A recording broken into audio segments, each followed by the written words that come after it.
Evening, everyone, and welcome to the stream. Sorry for being starting just a little later than I wanted.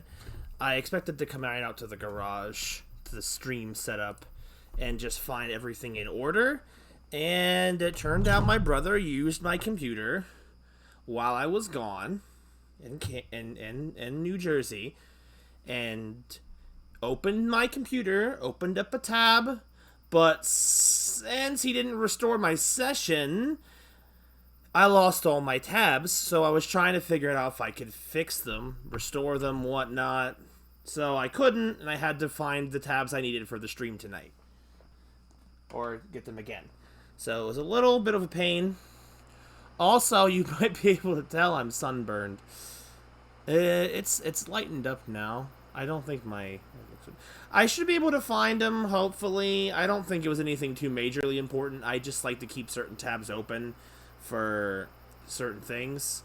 But all my major tabs, I know what they were. Nothing was super valuable that was lost. No, I put it on. I think what happened is I didn't... I think I just forgot to reapply the sunscreen after I was in the ocean, and it washed it off. That was the wrong button. I mean, it could have been that, too. I think it just washed off is all it was, and I didn't reapply it enough. You put this on vibrate. Alrighty. So I don't know how long to wait for everybody. So I should probably just go ahead and start loading it up. I don't like looking at my tabs and seeing all of them gone. Hopefully I can find everything I need later. My focus is unparalleled. It's a shame my sunscreen wasn't. I weirdly enough got it worst on the right side of my left leg. Weirdly enough, most of my back was fine. I wore a tank top to the beach and in the water, so got a little bit rough on the shoulders. You can kind of see the difference between my neck and my shoulders. It's pretty noticeable there. It doesn't hurt except when I'm in the shower, so I'm okay. I'm annoyed I'll have to find all my tabs again, but nothing was majorly lost. I had some pages for some artists I wanted to go ahead and try and commission later, but I didn't want to lose them in my bookmarks, so I pulled them up. And then, of course, now I'm going to have to do it all over again. I have to do it twice now. But they should have all been bookmarks, so I should be fine, I hope. So anyway, for anyone who might not have saw the rest of the last stream, or would just like a reminder, did my thing go off, like my notification? Oh yeah, it did.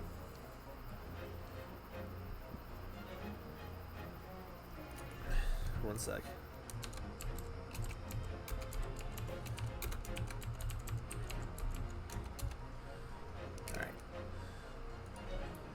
Alright. So, brief recap of the last stream for anyone who may have missed it. Or just wants a gentle reminder. So we got into Great Britain, and the Minister of Justice, or British Justice, or whatever, excuse me, he has appointed us a test to see if we are worthy. Oh, well, that's annoying. So we're doing a test for him to defend someone who has no defense, from a prosecutor Dracula. Hopefully my voices will hold up tonight. So we got partway through the trial. It's been already a crazy show, and we still got ways to go. I don't know how much. I don't know if we'll finish the whole trial tonight. It just depends on the pace we move. We're about 3 hours into it already. I'm going to turn the fan off because I don't need it on. It's like weirdly cool tonight. It's only 62 degrees. Prosecutor Dracula von Karma. Not that Dracula. Did you not see it, Sora? Or have you forgotten? Anyway, we'll continue with the adventure of the runway room. I caught a little bit of a bug, so I'm a little bit scratchy-throated right now. But I'm pretty good otherwise. Understandable. It'll probably all come back to you here in a moment. So we went on back and forth, and our defendant mentioned something about there being a small child at the scene that he hid the existence of to protect them from this whole ordeal. So now, with the knowledge of a new third party, we now have something to work with. But then the whole courtroom was filled with smoke, and we were evacuated, and that's what we left off with last time. The existence of a new person, and then the courthouse filled with smoke. Alright, sorry. Day 5th, 18th of February, 12:52 p.m. The Old Bailey defendant's antechamber. What on earth just happened in there? Mr. Naruhito, I've managed to find out what happened. Oh, thank you, darling. Good to see you. Mr. Zato, I was told it was an advanced form of smoke grenade, a type of exploding device that releases smoke. A smoke grenade? It sounds like the sort of things that ninjas use. They're just making sure everything is safe now. I think the trial will start again before long. But who would have done something like that? The police managed to catch someone who was trying to flee the courtroom, apparently. Flee the courtroom? Why? Well, it's a young girl of around 15, I hear. A young girl? Then could it be the other passenger that Mr. McGillahan was just talking about? Exactly. My thoughts exactly. So he wasn't lying. Oh, what's become of Mr. McGillahan, actually? There are so many things I need to ask him about. But he's not here! I think he was summoned to the prosecutor's antechamber to answer questions. But what about us, along with the young girl? Who is she, I wonder? And what was she even doing here at the trial? She was taking a huge risk, and for what possible benefit to herself? There's another matter that's troubling me. What's that? The 20 pence. Oh, yeah, I remember. According to the coachman, Mr. Bipo,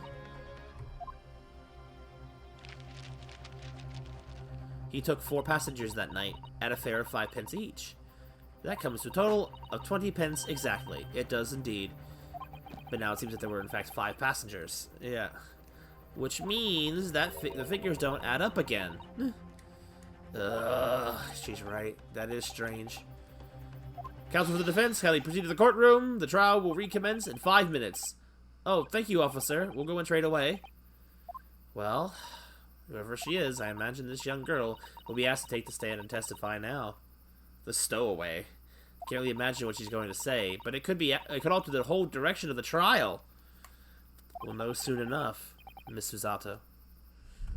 Yes.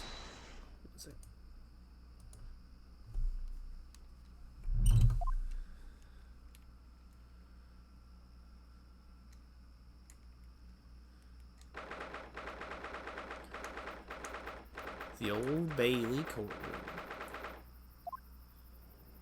Who is that? What?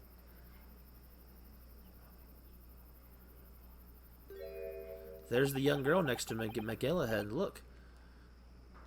She must have been the one who caused the disturbance before.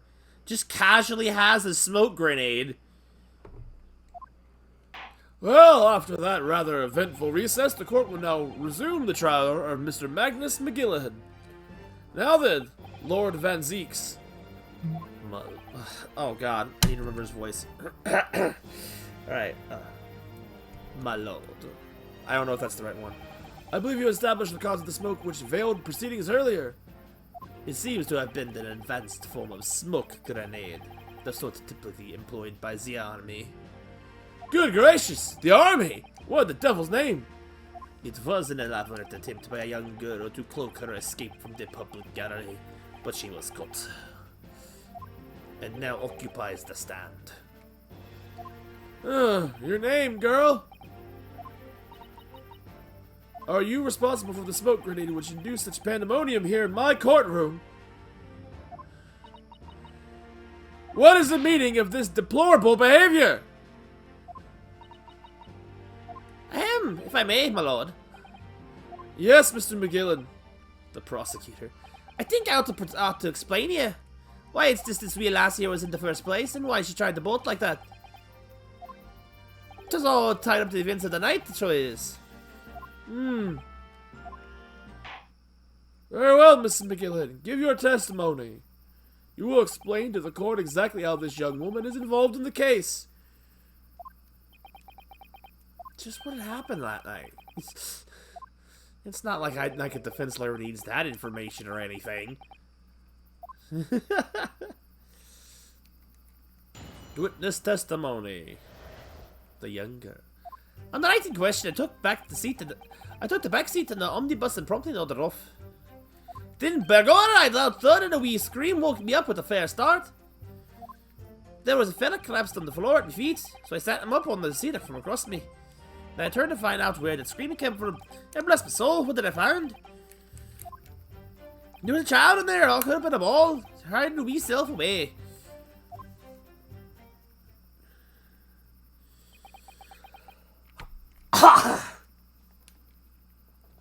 I remain somewhat baffled, I confess.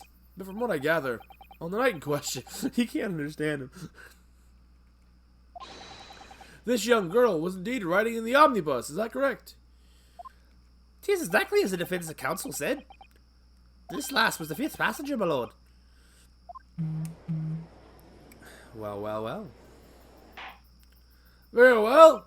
The defense may now cross-examine the witness. Are you ready, counsel? Not really. I guess I am. Yes, my lord. Or rather, no. I have no idea where to start. Who looks at the camera?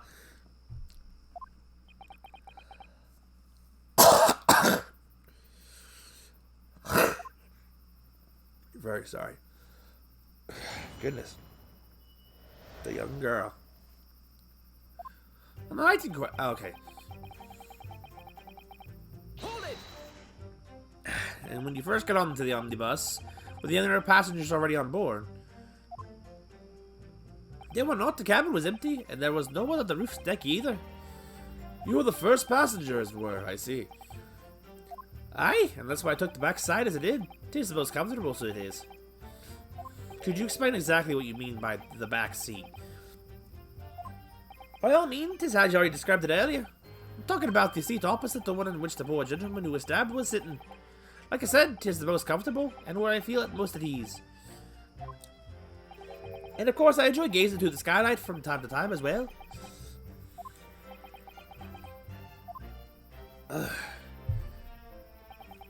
Okay, so we know that. Hold it! A loud thud, you say, and a scream. Aye, that's right. How can I explain it? 'Twas like the sound of someone falling to the ground. That sort of noise. So you think it was the sound of Mr. Mason falling to the floor having been stabbed?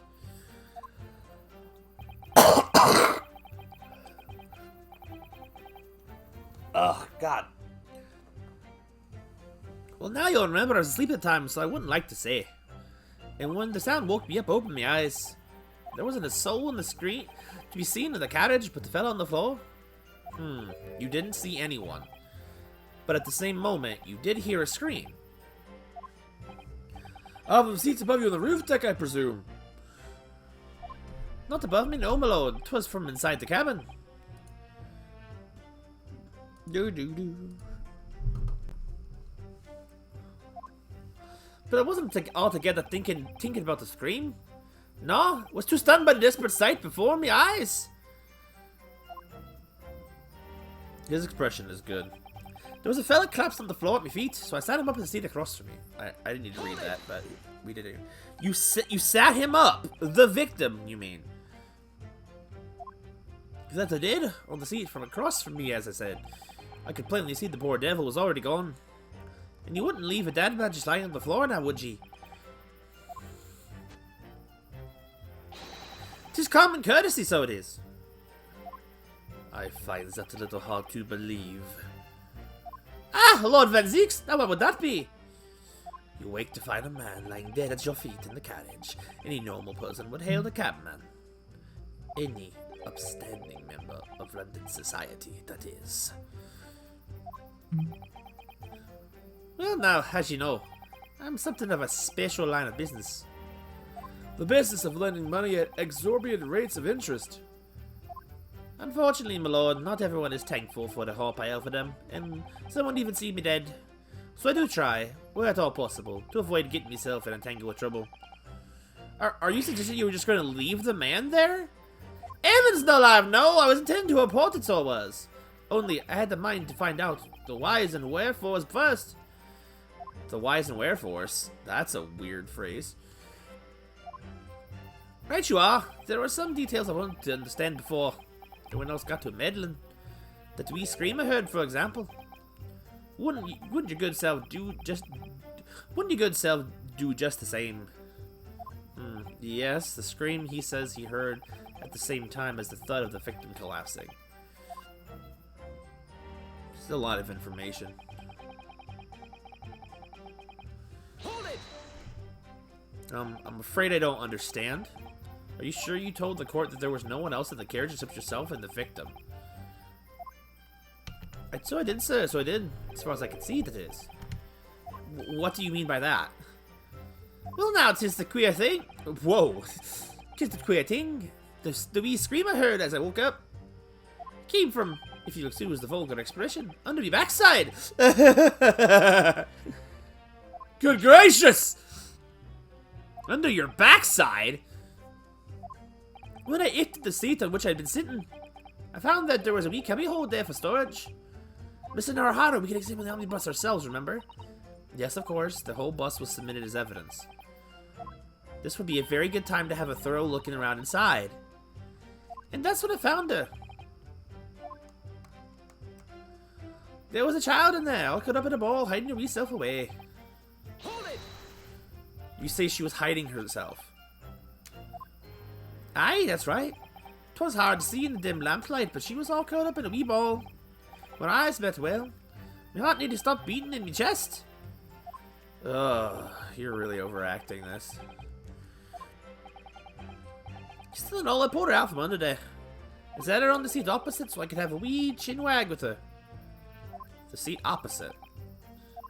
That's right, just next to the dead gentleman there. Oh my god. You sat this young girl next to a corpse, sir? That's what I'm thinking. Well, as I'm sure I mentioned, gentlemen in my position can all too often find himself in mortal danger. So, I needed to find out just who this urchin was, you see. And while I was in the middle of talking with her, I heard the other scream, a fella's voice this time.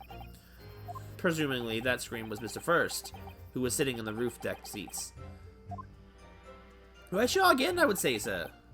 Looking down through the skylight, he must have seen this young girl and the gentleman with the knife in his belly.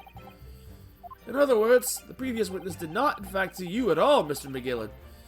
What they believed to be yourself and the victim was, in fact, this girl, the late Mr. Mason? I am alone. I was, as I think everyone understands now, sat in the back of the carriage, out of sight.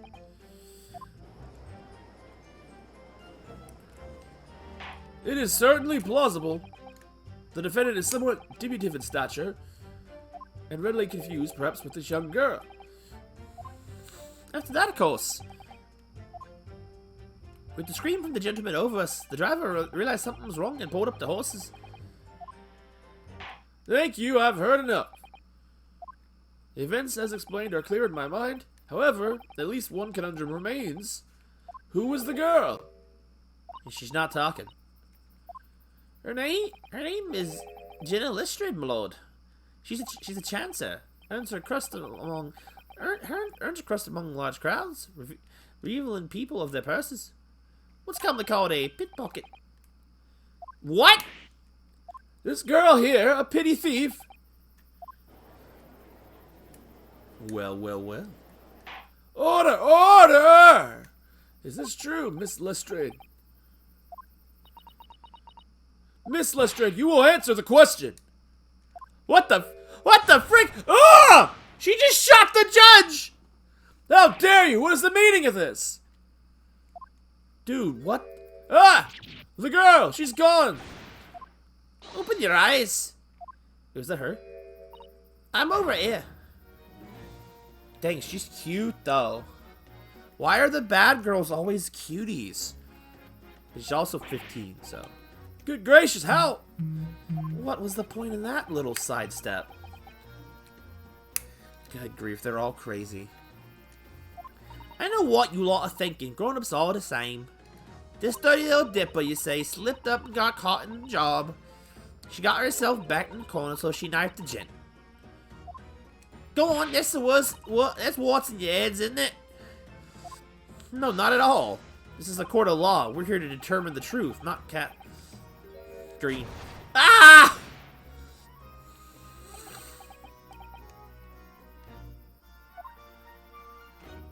Look, knives are for cowards. Only thugs use weapons like that. All I need for what I do with these fingers. I'm a professional, right? Maybe not yours, but I got pride in what I do. Let me guess. You don't count smoke guns among weapons for thugs? Oh, this? Yeah, this was in the bag I left it the other day. Down where to keep the four-wheel drags. Nice, isn't it? I like the pink best. Do not wave that thing in my direction again! Oh, the wine. So, you admit that you are riding in the omnibus on the night in question?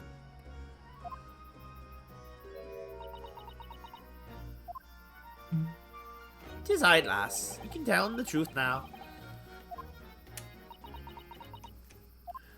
Aye, yeah. I just like the Irishman said. The court accepts this girl, Miss Jenna Lestrade, as a valid and significant witness in this case. Accordingly, young lady, we will now hear your testimony, if you please. You will tell the court exactly what happened in the omnibus on the night in question. Aye, if I have to. Well, yes, you have to. Shing! What the girl saw.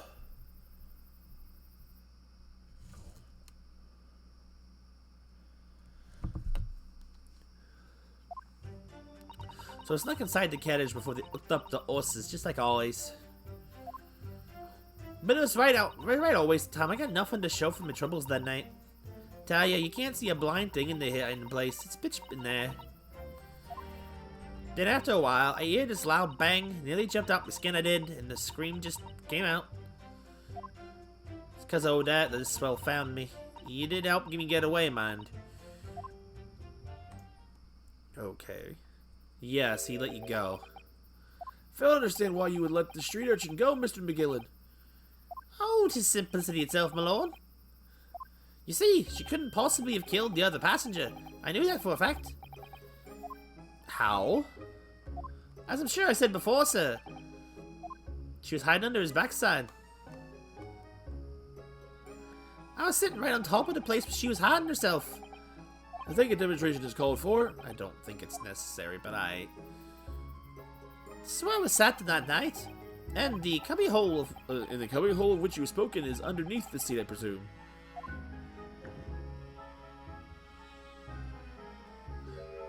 Yes, it does appear just large enough to accommodate someone of this girl's stature. Aye, but of course, the wee lass was stuck in there. Because I parked myself on the seat for the duration. Ah! So you see, that's why I let the lass bolt. I knew that if the police found her there, they'd automatically assume she done it. But I couldn't live with myself if a young life was ruined when all the time I knew she was innocent. Even though you must have realized your action would result in your own innocence being called into question. Not at all, my lord, not at all. I knew in my own heart that I was innocent.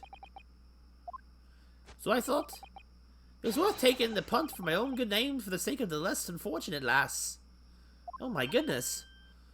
What a perfect gentleman. My lord!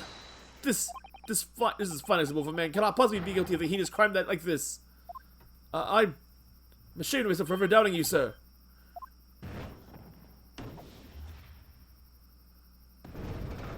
So what does this mean?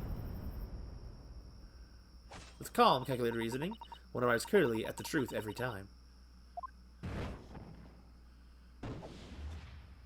Okay, so so what does this mean? Saints alive! All six members of the jury consensual in their leaning to a verdict of not guilty? Mr. Naruhado, this... Well, it must mean... It must mean what? That we're victorious! No, it ain't that easy. I don't feel it's not ready. Done. We've won? Are you sure? Yeah, here we go. Holy sh! What is he doing? What is he doing? Alright, let me compose myself. If the sight of my iron-heeled Wellington offends, pray do forgive the discourtesy.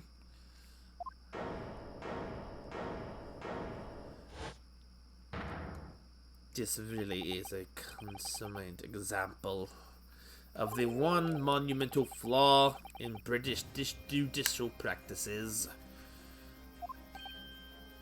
where evidence and reasoning should be paramount. Emotion rules this day. Emotion? The witness's latest statement gives us clear insight into his true nature. What do you mean, his true nature? Do you really think Scotland Yard would have made such a glaring omission?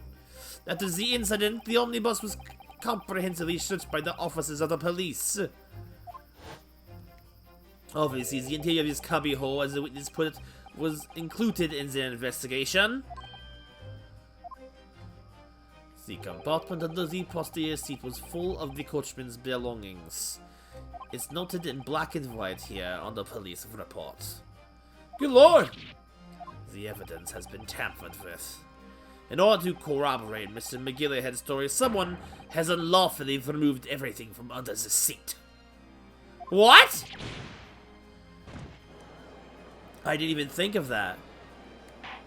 Order! Order! How could such a devious contrivance possibly have been effected, counsel? Naturally, we must acknowledge the deficiencies of the laboratory in allowing this to have happened. However, I assure you, when the omnibus was wheeled into the courtroom this morning, the compartment of the seat was not empty. Well, my Nipponese friend... me? The carriage was submitted as evidence. Doubtless you examined it in fine detail, as would any self-respecting practitioner of the law. Pray, what did you find the condition of the under-seat compartment to be? I know what it was. Oh, to be sure, the young gentleman will be able to clear up this up in a jiffy. Sorry? Go ahead, you tell the court now, fella. How this is all an elaborate excuse by the desperate Lord Van Zeeks? I'm sorry, what? Well, counsel, do you have something to say on this matter? I know there was stuff in it. How am I supposed to answer? What can I say about the state of the little compartment under the seat of the omnibus? It wasn't empty. I know it wasn't empty. I really don't know if giving this answer is helping my cause as a counsel for the defense, but as far as I remember, at least, he's right. When I first examined the compartment, I'm fairly certain there were a number of articles inside of it, yes. Are you sure, counsel? I'll be west. What are you saying now, you daft dog? I thought you were on my side here.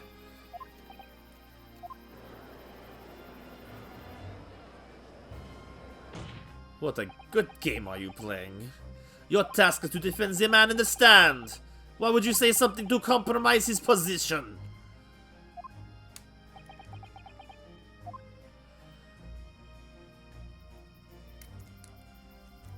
As the advocate for the defense in this trial, I confess I'm still not entirely sure where I stand. But it seems to me that I should state the facts I do know as clearly and honestly as possible. Interesting. 'Tis not altogether pleasing, fella. I'm simply telling the truth, Mr. McGillicud. Well, don't forget you're supposed to be representing my best interests here, lad. Now then. The fella's memory is a curious thing and not altogether reliable, no. The court must consider the facts.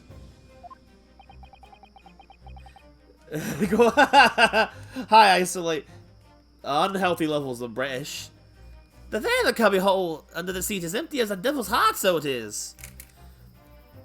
Okay, so the child is the blonde pickpocket at the scene, who was allegedly supposed to have been hiding inside the cabinet, but it could not have possibly been the case. That's kind of what we're going at right now, despite the fact that the entire jury now believes Mr. McGillaghead to be innocent. So that's where we're at right now, sort of. Nothing too crazy has happened. I think the prosecutor is developing respect for us because we did not lie for our defense's case.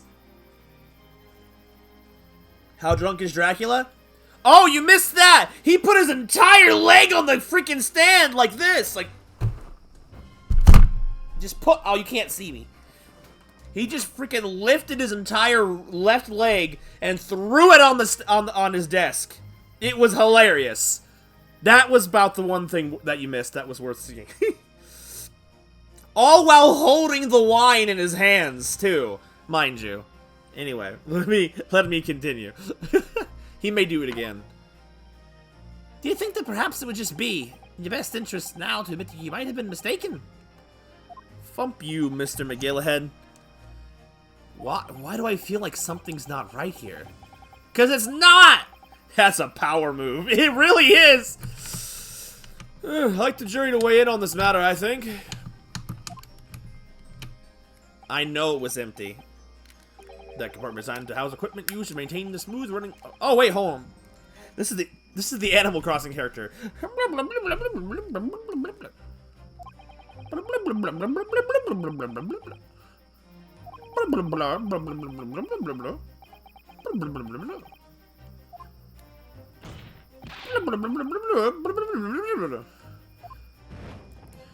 Okay, not fully not guilty again. And that's my fault. Ah! Can't believe I was nearly taken in. The stinking rich are always stinkers. Nothing but cowards. A lot of them. What? Oh no. It's a trick! Of course it's a trick. He was so close to learning English. Quite so, I must concur here. Okay, don't go too crazy. We need to still find the truth. It's even again. With calm, calculated reasoning, one arrives clearly at the truth every time. Despite the fact you were just ready to say not guilty like 2 minutes ago. With cold, calculated reasoning, sure, my behind. Yes, but every time a different truth, it seems. Exactly! God, his outfit is so cool. My lord, I humbly exhibit the scales of justice. Clearly, a verdict of not guilty at this time would be wholly inappropriate. Thank you, counsel. But before we proceed any further, there is the matter of the outstanding cross-examination. Yeah, I didn't get to talk to them. Counsel for the defense, begin your questioning of the witness, please. Yes, my lord. What just happened? The whole balance of this trial just shifted almost beyond recognition. The Reaper of the Bailey is at work, it would seem.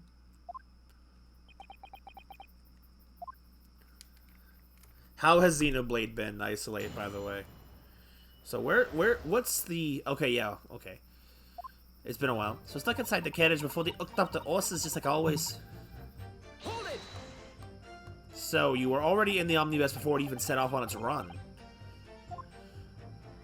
Well, yeah. I mean, what's the point of spinning the Joey to make a few bob, eh? That's a rum idea, ain't it? Her portrait's cute. I suppose she means there's no point in spending money to make money. It actually makes sense. Counsel, may I remind you that this girl is a petty thief? Can I refrain from entertaining her tenants? Well, that does clear up a little mystery of the fares and all. 4 paying passengers at 5 pence apiece, making the 20 of which the cabin have testified, and 1 little scapegrace riding for free. The red conker, the driver, always goes for some grub before his ass to run, see? That's why I slip into the carriage, get yourself hidden under the seat. Nice and easy, eh? But your hiding place is a storage compartment, full of equipment for the coach, no?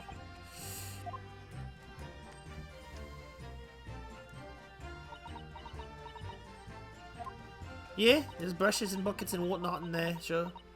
I always check all that out and cram it in the corner somewhere. No one ever seems to bother much. And yet, according to the report filed by the police officer who first arrived at the scene, the compartment was full of such paraphernalia. I don't know nothing about that. Like I said, I moved all that stuff out so I could hide under the seat. That's all I can tell you. Seems we've reached the end of that line of inquiry. Continue. That's right, old waste of time. I got nothing to show for me troubles tonight. Hold it! This accents are crazy on me. A waste of time. Why is that? Well, most nights I'm out on my own, and if the God permit, at least some more time. What? I beg your pardon, did you just say God permit? Oh yeah, well, that's been what kind call it. You'd say the omnibus, I suppose. Point is, any normal one in the cage ain't got no one in it for a while. And that's when you come out of your hiding place and get away. That's it. Only that night. This coat was sat on me seat from the start. Ain't budged the whole way, did he? Not 1 inch. I was totally stuck. Did you mean to tell us that you were present the carriage for the duration? You were under the seat the entire time while the events unfolded in the enclosed cabin. Yeah. Right, mister? To be sure, I was as shocked as anyone. You don't expect me to lift the cushion I've been sat on and find a child, do you? So this Miss Lestre couldn't possibly be the culprit then. I tell you now, you can't see a blind thing in a hiding place. It's pitched in there. Hold it! So you couldn't see out into the cabin at all. Not a jot. Most days I just push the cushion up with me head and have a look out the creek. Think I have a butcher's who's I'm gonna fiddle. Thought you were a pickpocket, not a butcher. I mean, I can't have a look. See, I got under is plush as other ones see. So most of the time, the passengers pant themselves opposite. But for some reason that night, this Irishman spent the whole journey right over my head. And for that reason, you weren't able to push the cushion up to peek out, I see. Truth is, I ain't too happy in a small dark place. It feels too much like being thrown in a clink. But it's the only place to hide in them cages, so it's Upson's choice. Why doesn't she just stick to picking people's pockets in the open then? I say there's some reason that she's not letting on, judging from her demeanor. Anyways, I'm a bit startled and I had to just stick it out on the development and there. Nothing else for it. Hi gang, how's it going? I am red. It's what we call a sunburn. I am very sunburned. See? I'll show you. Careful, I'll get flagged for shoulders. It was a pretty bad burn. It didn't hurt for very long though. It's not really much pain except for running water, weirdly enough. Don't know how. Yeah, tan lines. Exactly. I don't know how my entire face got cooked. I had sunscreen on. I don't understand. I must have washed off in the ocean. The ocean was great, by the way. It was a lot of fun. I wish I could have spent more time there, but, you know, is what it is. After a while, yeah, this loud bang nearly jumped out my skin and the screaming just came out. Hold it! Rim right now. When you say loud bang, you mean the noise of someone falling to the floor? Could have been, I suppose. I don't remember so well. Point is, it made me jump. And you let out a scream involuntarily. That's right. And then I fell on the cushion. Felt the cushion on my head get light all of a sudden. Presumably when the defendant got up in order to help the victim, yes? Or it's not. It could equally have been the moment the accused stood in order to stab his victim, could it not? Well, girl, did you see what happened in that crucial moment? Yeah, I saw it. What'd you see? Push up the cushion and had a quick butchers while I had a chance, didn't I? The Irishman was sitting up the bloke and wood falling on the floor, seat opposite. That matches Mr. McGillhead's account, of course. But then the fella suddenly turns around and looks right at me. Snuck down again, but it was too late by then. I should never have risked looking.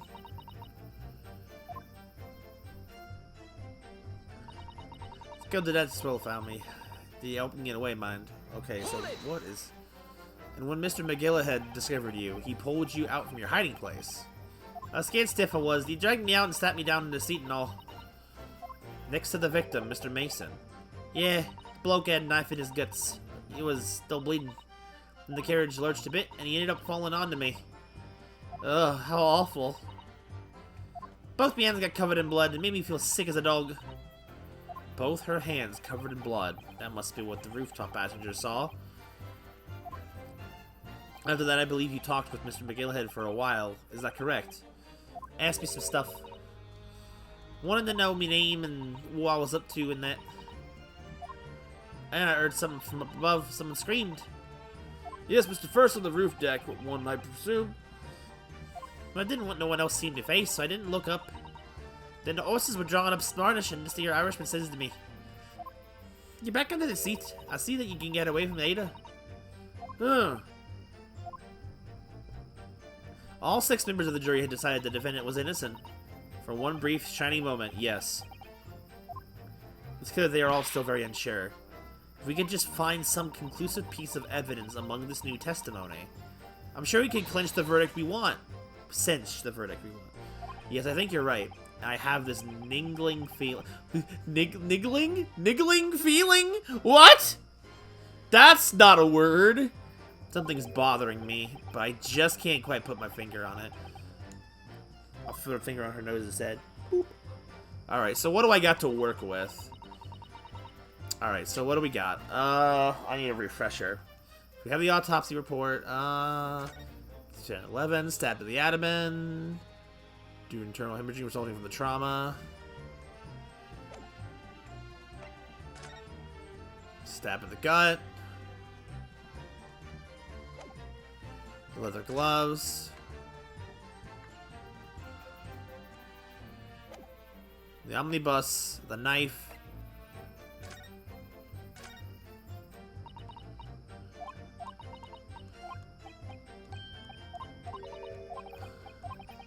Alright.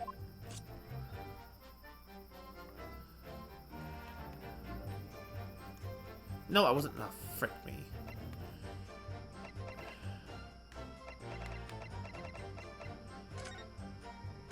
Alright, let's have a look at the...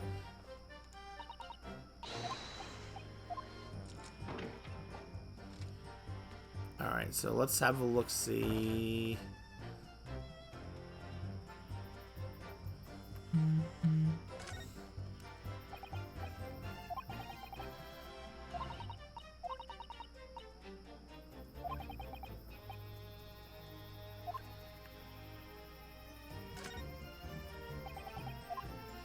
It is, in fact, empty now.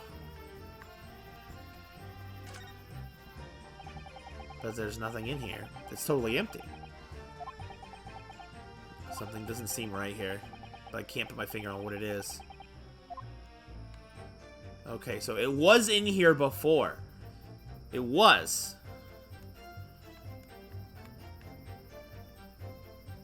She had to have moved it into the smoke grenade confusion, because she didn't get away.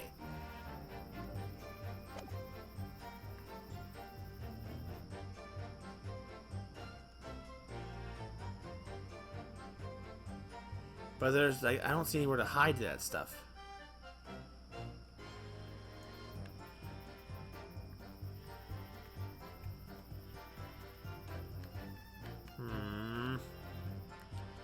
Phoenix Wright Omnibus. I know the stuff's missing.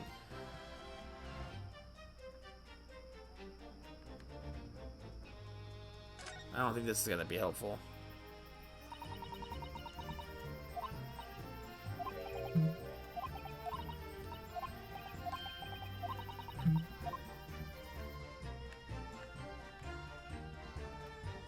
Okay, well, that's not helpful.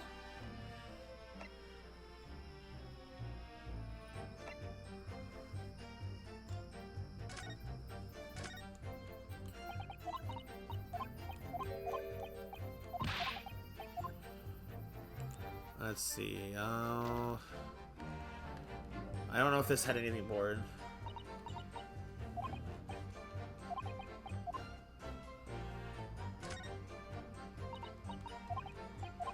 Okay, well, So that's clearly nothing else useful.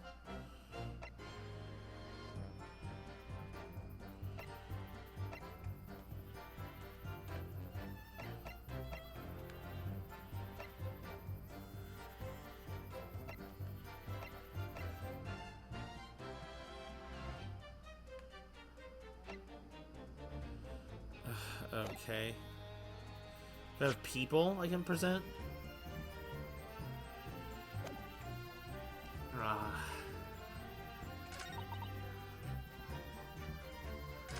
So what am I doing here?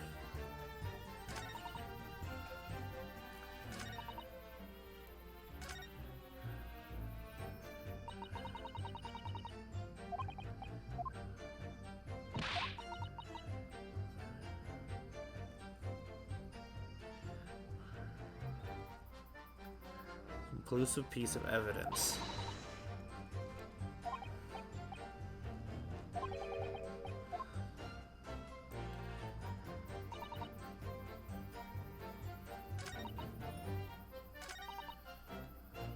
I don't know.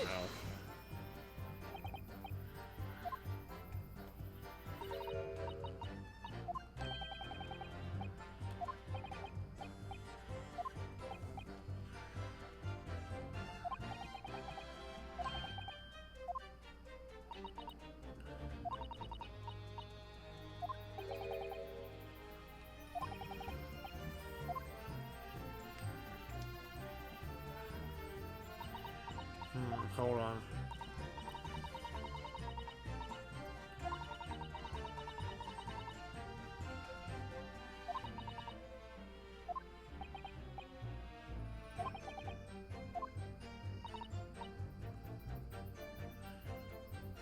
I don't know if this will do anything. I don't think this will be.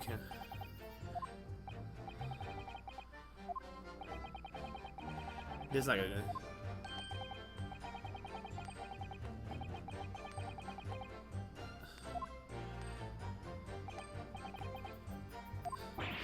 Just sent coins at me. Okay, so that doesn't. I figured it. God.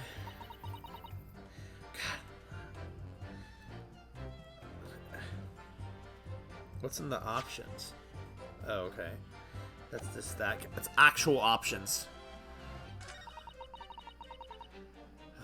Okay.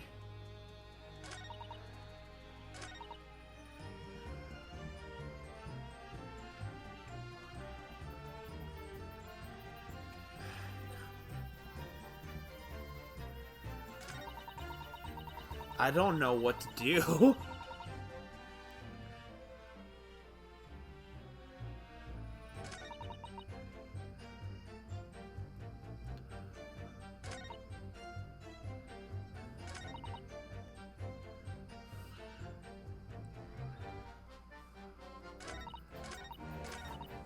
It's probably this one, right? But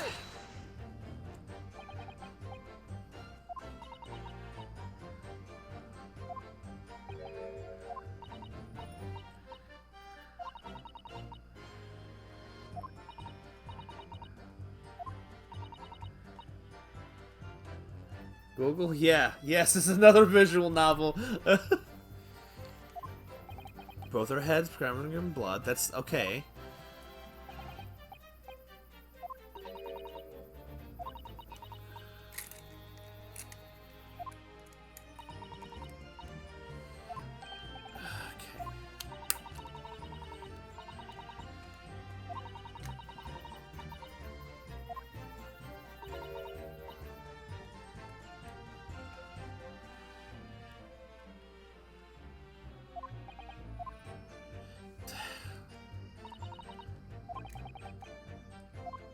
Susato, do you have... I know. Find some conclusive piece of evidence among the new testimony. But... something's bought... Oh my god. Google put me on hold.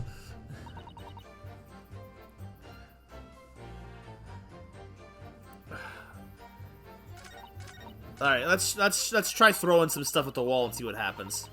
Okay. Nope, that don't do nothing. He's bugging out!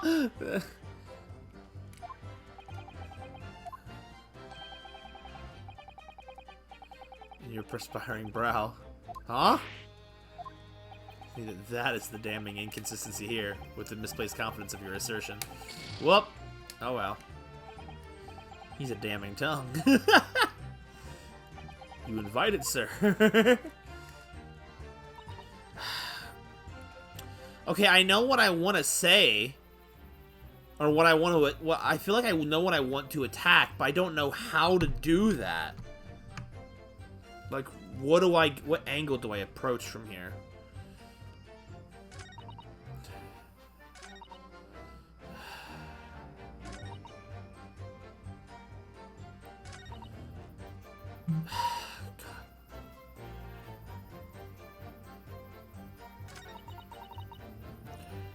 Oh god, I've pressed everything.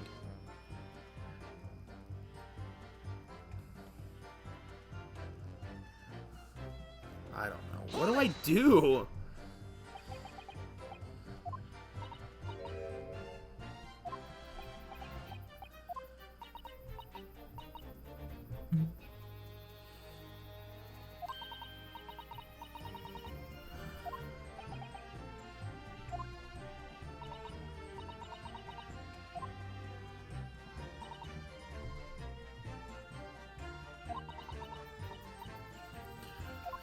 I don't know.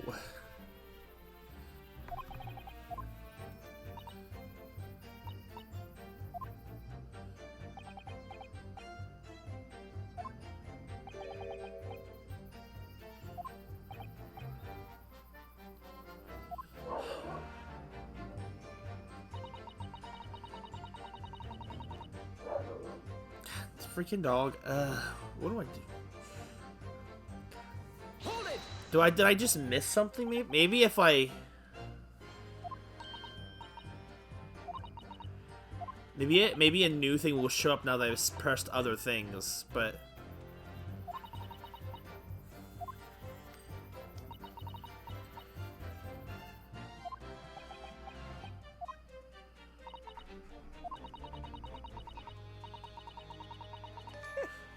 There we go! Excuse me. So that was different. That wasn't there before. Something wrong. Is there something wrong, Mr. McGillahead? Oh, I do apologize. Was there something in the matters council? I'm just wondering if Miss Lestray's last comment made something occur to you, perhaps. 1 second. I'm gonna let the dog in so she'll stop barking and messing up these crucial moments. So give me just a second.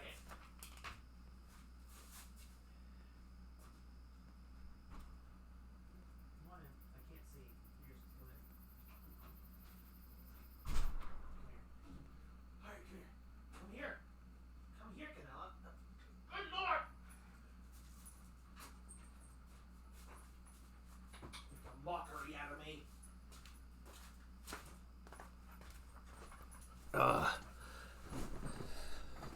Oh shoot. Chair breaking again. And then all of a sudden the lights get brighter too. Alright.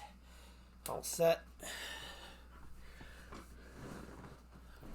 Alrighty. Back to business. Sorry about that.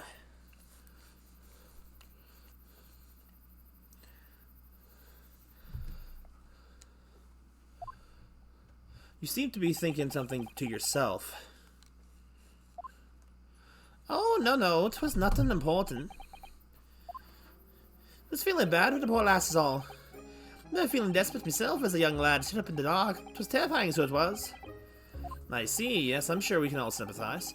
I'm so scared of the dark now. Oh, we're in a soke. Aye, and I don't know about yourself. I find that the darkness seems to make everything you hear that much louder as well. Yeah. I suppose it does, maybe. Miss Lestrade. Did you hear something that night? Anything? An unusual noise, perhaps?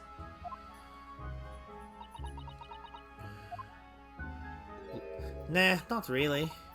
All I could hear was the Irishman snoring. Pajamas, there's no need to tell the whole world before, you little scamp. What a pity. If only Miss Lestrade had heard something, it might have given us a new vital clue. Yes. What should we make of that last statement of hers? It's profoundly important, I think so. My lord!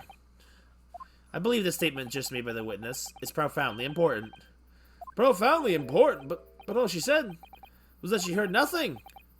Yes, which is the profoundly important point. I'm almost sure of it. I'm almost sure I don't understand in the inner workings of your Eastern Mind Council. Nevertheless, Miss Jenna Lestrade, you will supplement your formal testimony by repeating the last statement, please. What? Supplement? What are you all on about? Don't give me all your fancy talk. I know what you're trying to do. It won't work on me. That's right. Insult the judge. Always a good move. You haven't missed too much. Welcome back. All I could hear was a snoring. Hold it! So you were straining to hear what was happening in the entire time, since the moment you hid yourself? No, not exactly, no. Sorry? Well, there was no one in the cabin to start with. Could have just pushed the cushion up and have the butchers to see what. But then all I saw was the swell getting on and me dead down and didn't notice me. And Mr. McGilla had sat in the seat under which you were hiding, correct?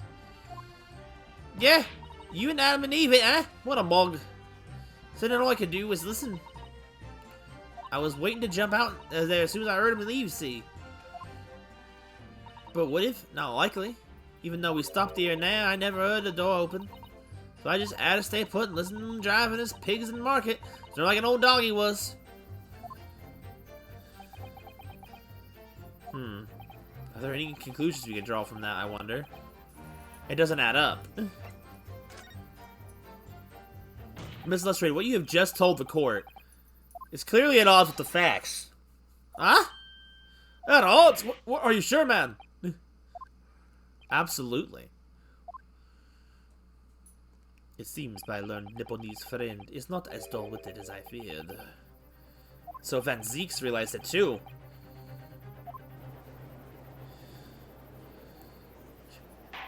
Counsel! I must insist that you bolster your claim with evidence, or some complicit party's name at the very least. Yes, my lord. I suspect you to demonstrate this alleged contradiction to the court. According to Miss Lestrade, while she was hiding in the omnibus that night, she heard nothing but the sound of Mr. McGillahead snoring. But think, Renus, okay? Think! Yo, double slap! There's something else she should have heard. Okay, show evidence, show a person, forget it. Alright. Are we gonna...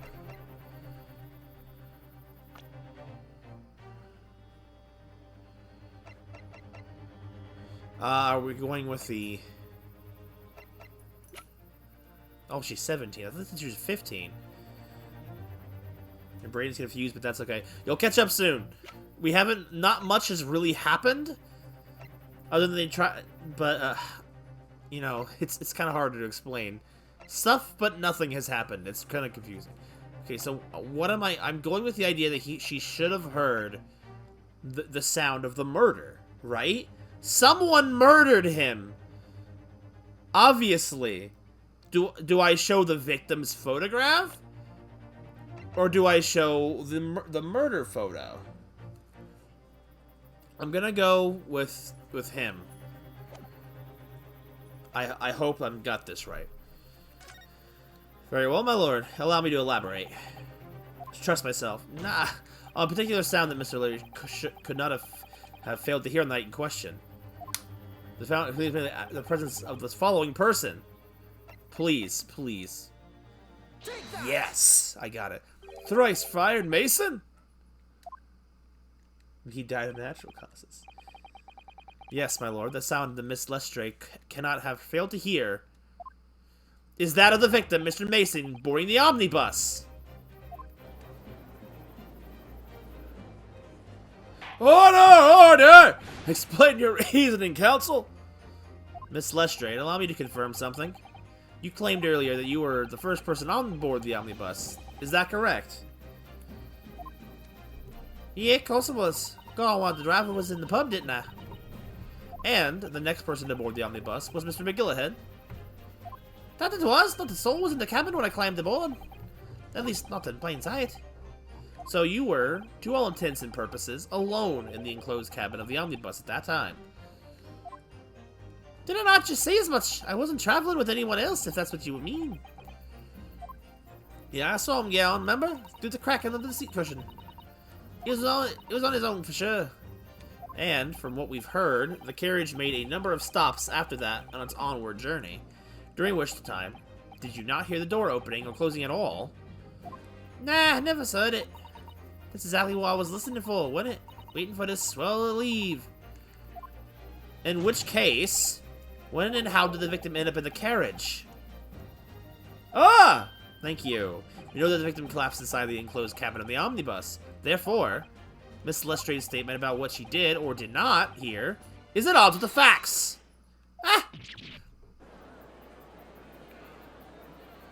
Yes, this petty thief statement was cleverly flawed. Lord Van Zieks? Yes, he knew. He knew all too well that there was an inconsistency in Miss Lestrange's statement. Yep. It would seem words of thanks are in order for my learned friend. What are you talking about? You have demonstrated matters impeccably. This witness and her colorful statements are entirely unreliable. Her words have convenient untruths, nothing more. He's dead right. How could the victim possibly not have boarded the omnibus? That makes no sense whatsoever. And this girl is a pickpocket. Let's not forget that. Whoa. She didn't even talk. She's like, up, into the guilty side. Ah! She didn't even say anything.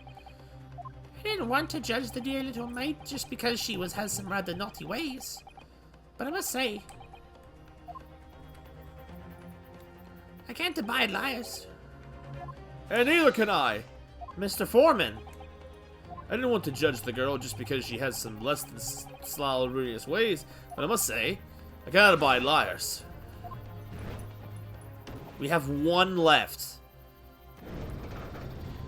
Is she gonna do it too? Ah! Mr. Naruhodo has 5 jury members leading towards guilty. Oh, wine time. Well, your consideration for others is refreshing, my Nipponese friend. To the considerable troubles you have spared me. Oh, he drank. I don't think he's drank before.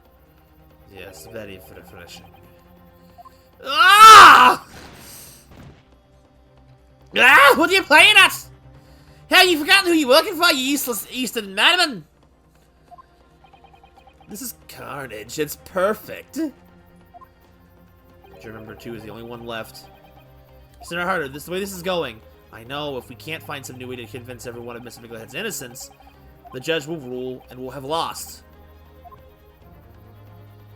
I very much wanted to believe the words of one of London's most respected gentlemen, but those of us in service know we must accept hard truths. No, not again.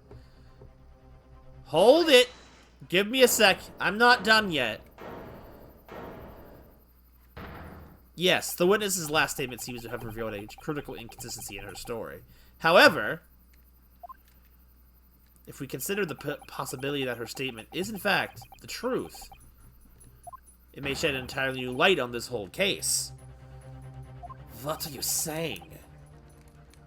Is there a single normal person in this world? I don't know.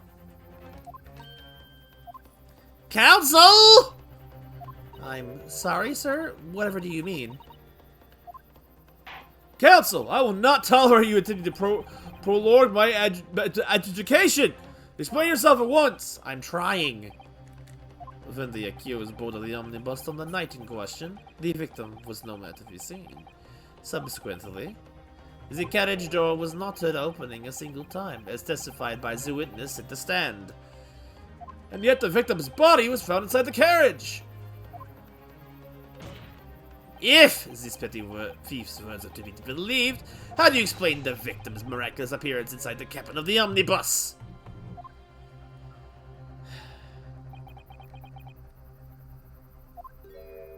There's only one way to explain how the victim came to be inside the carriage.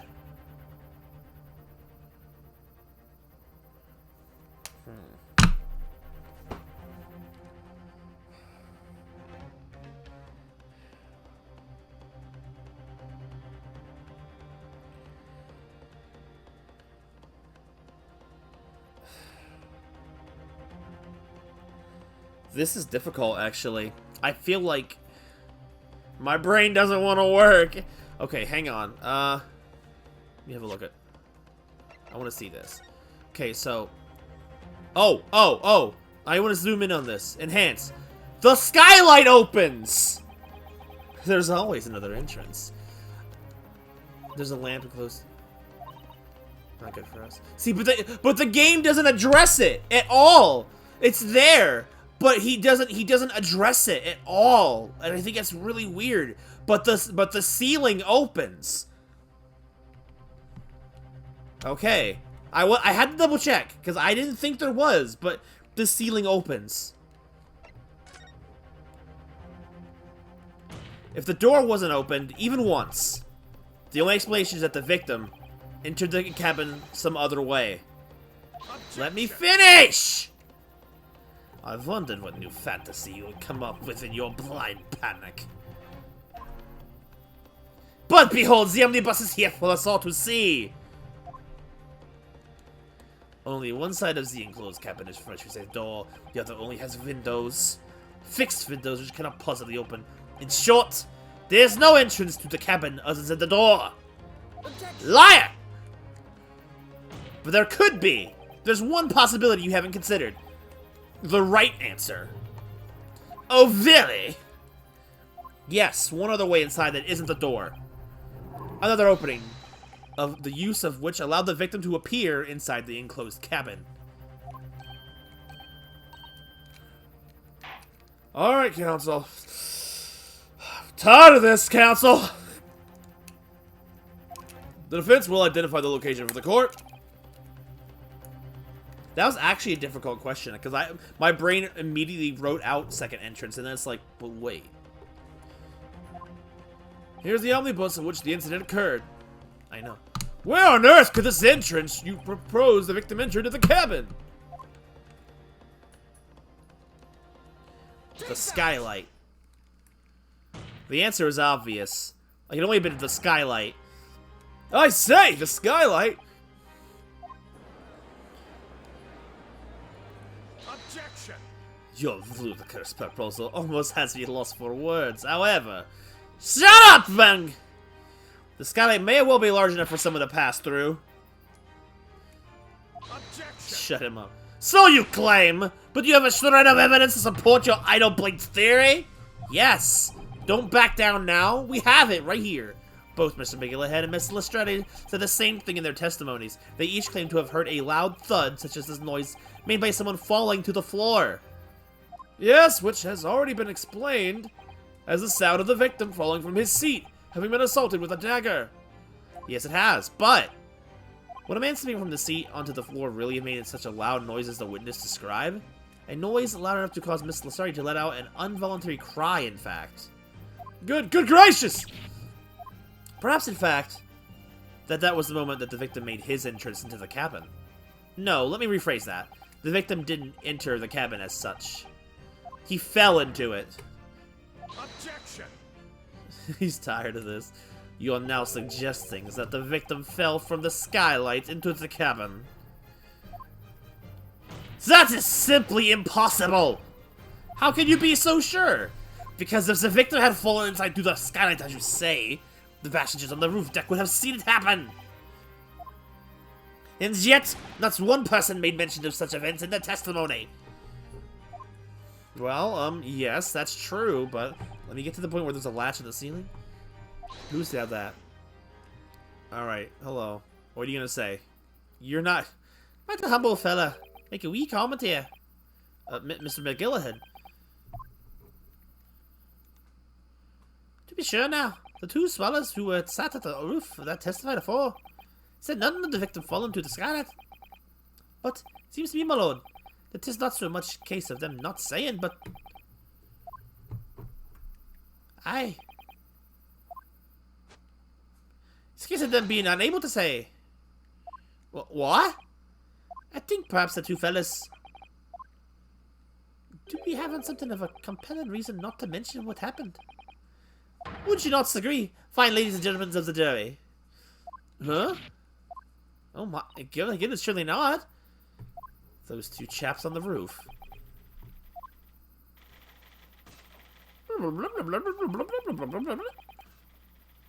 Ah! Let's see who held it that time. Oh, they're back. Just what exactly you insinuating here, you blitherer? You rotter, he said. You rotter. What are you insinuating? What is he doing? Oh, he has a horse clopping. This is a flaming outrage. I have a good mind to give you a blinker in a minute. He'll give you a shiner in a minute, he said. And so will I. Mr. Fairplay. You're effectively accusing me, the city gentleman and a well-respected banker. And me, a very angry hatter.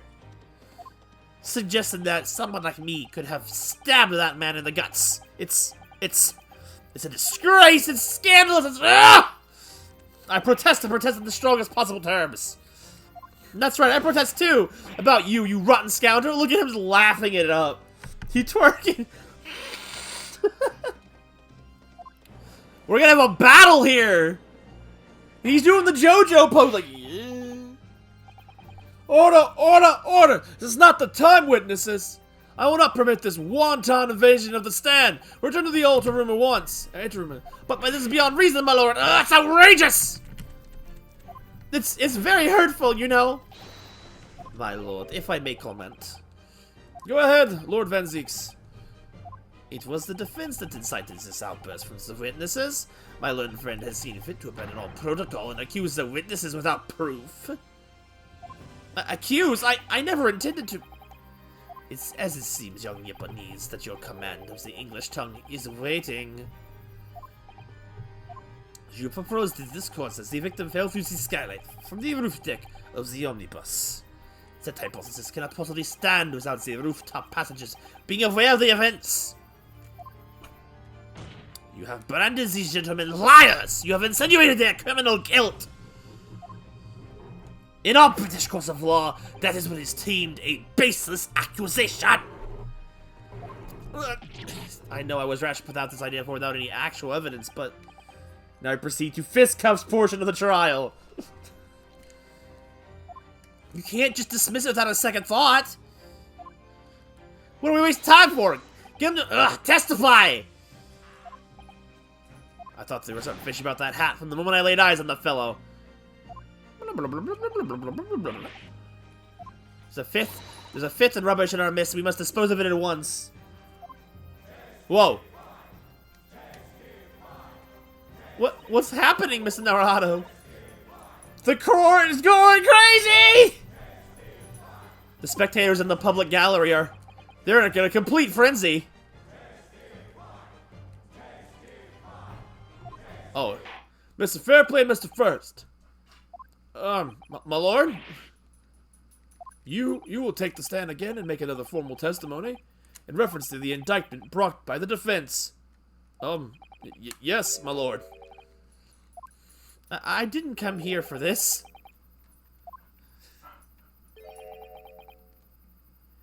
There's no time to think about this through. All I can do is keep pushing forward.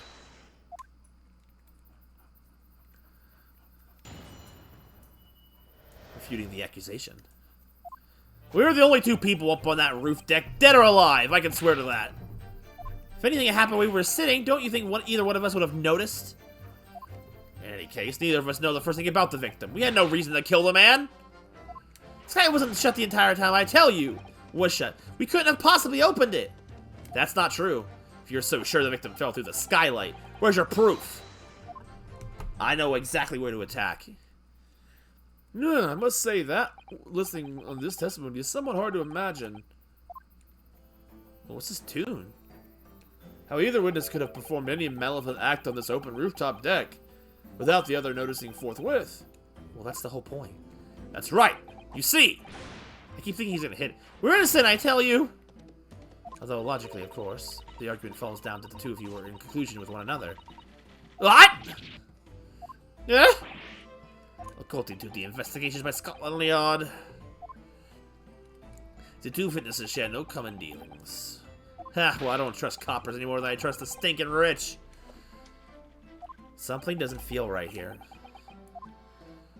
The trial is going in our favor, really. So why do I feel so uneasy? Counsel for the defense, over to you. Your cross-examination, please. Oh, yes, my lord.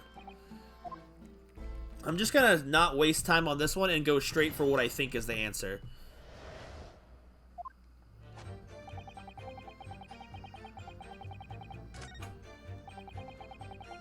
Don't you think you would have noticed? Exactly. That's not true either. Oh, no, the victim. Okay, sorry.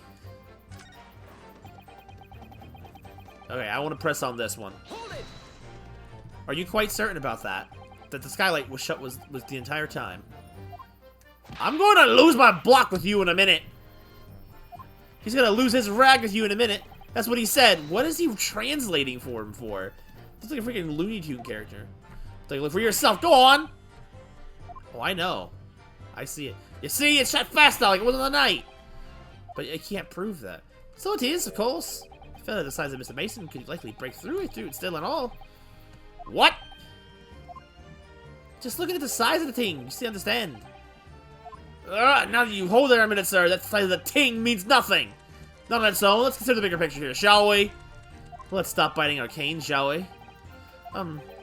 I was riding the omnibus on another occasion when, well, I broke wind, loudly. I shocked myself with it as it happens. What does that have to do with anything? This is an unexpected confession, Mr. First. He's untranslating him. Oh, I mean to say, well, the point is, I tried to open the skylight, you see. But I just, by luck, I couldn't make it budge. The stench was terrible. Gross! I was looking daggers at me, sir. I went as red as the rogue I did. Okay. Are you expecting me to sentence you? Oh, no, sir. The point is, the skylight can't be open. I tried when I was inside the cabin of shame. Wait, that ain't... Excuse me. Aha. Do you have something to say about that, Miss Lestrade? Miss Lestrade!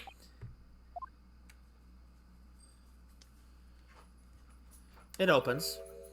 I knew it. The skylight is what we're talking about, right? Well, ah! Ah, she's got the gun! Don't shoot me. All them skylights open, dead easy. More easily than you can load that weapon?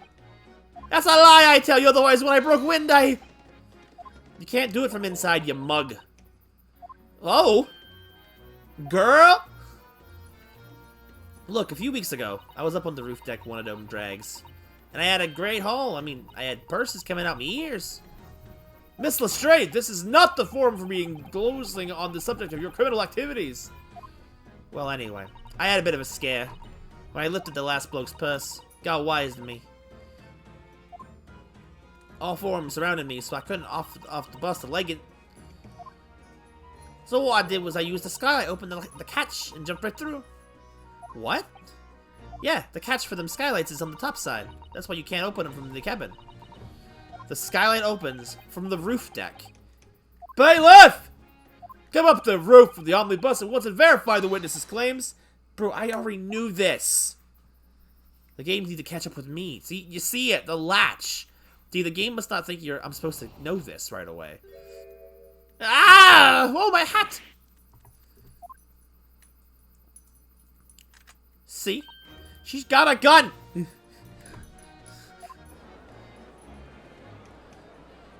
Bailiff, who shall never be seen. Order! Order! Order! So it appears that the street girl's statement is quite true. Yeah, my initial ascension. So I don't believe it. That guy opens in from the roof deck. Mr. Naruhado! I'm a genius. This could be the clue we've been looking for. Girl, put away that weapon.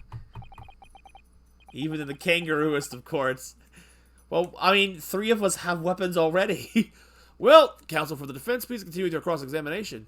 Yes, my lord. So, the skylight opens. Perhaps I should investigate for myself. Okay, boy. Anarchy!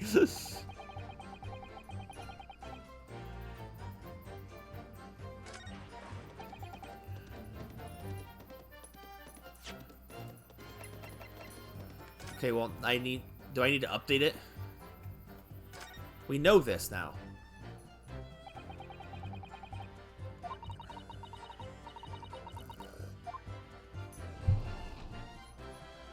Okay.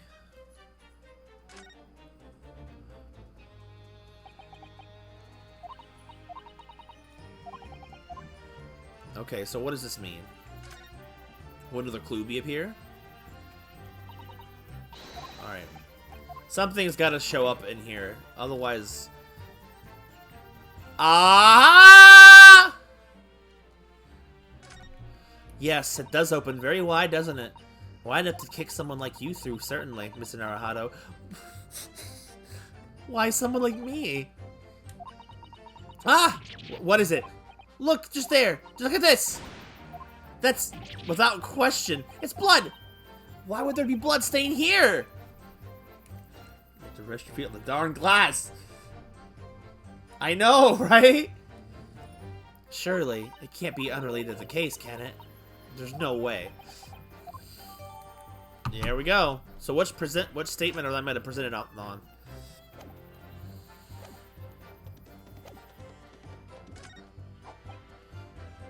Here we go. Fuck you! On the night in question, the victim was fatally stabbed in the stomach.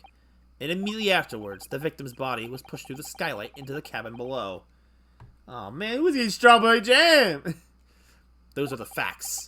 And the irrefutable proof remains clearly visible in the omnibus that stands before us today in this very courtroom. What? That's utter humbug! You can't possibly have any evidence! No, you can't! I mean, we didn't do it, I tell you, it's impossible! Irrefutable proof here in this courtroom. Counsel! Stop making stuff up! I swear, Judge, it's the truth. My lord. I do believe everyone would appreciate a little clarification here. Yeah, that's what I thought. Well, you can't get it in this kangaroo court. Oh, Canella. Good girl, good Canella. Where exactly within the omnibus is evidence of which you allude? You will point out what it is. Blah, blah, blah, I know. Get the freaking whatever out of your mouth and let's move on. Got it. By Jupiter, is that blood? This bloodstain proves 2 things. Firstly, when the incident occurred, the skylight of the omnibus was open. What? And secondly, the victim was already bleeding when he fell through the opening. Oh my! And so it follows that Mr. McGillihead, who was inside the enclosed cabin by himself at the time, cannot possibly be guilty of this crime. Dracula licks his lips menacingly. No!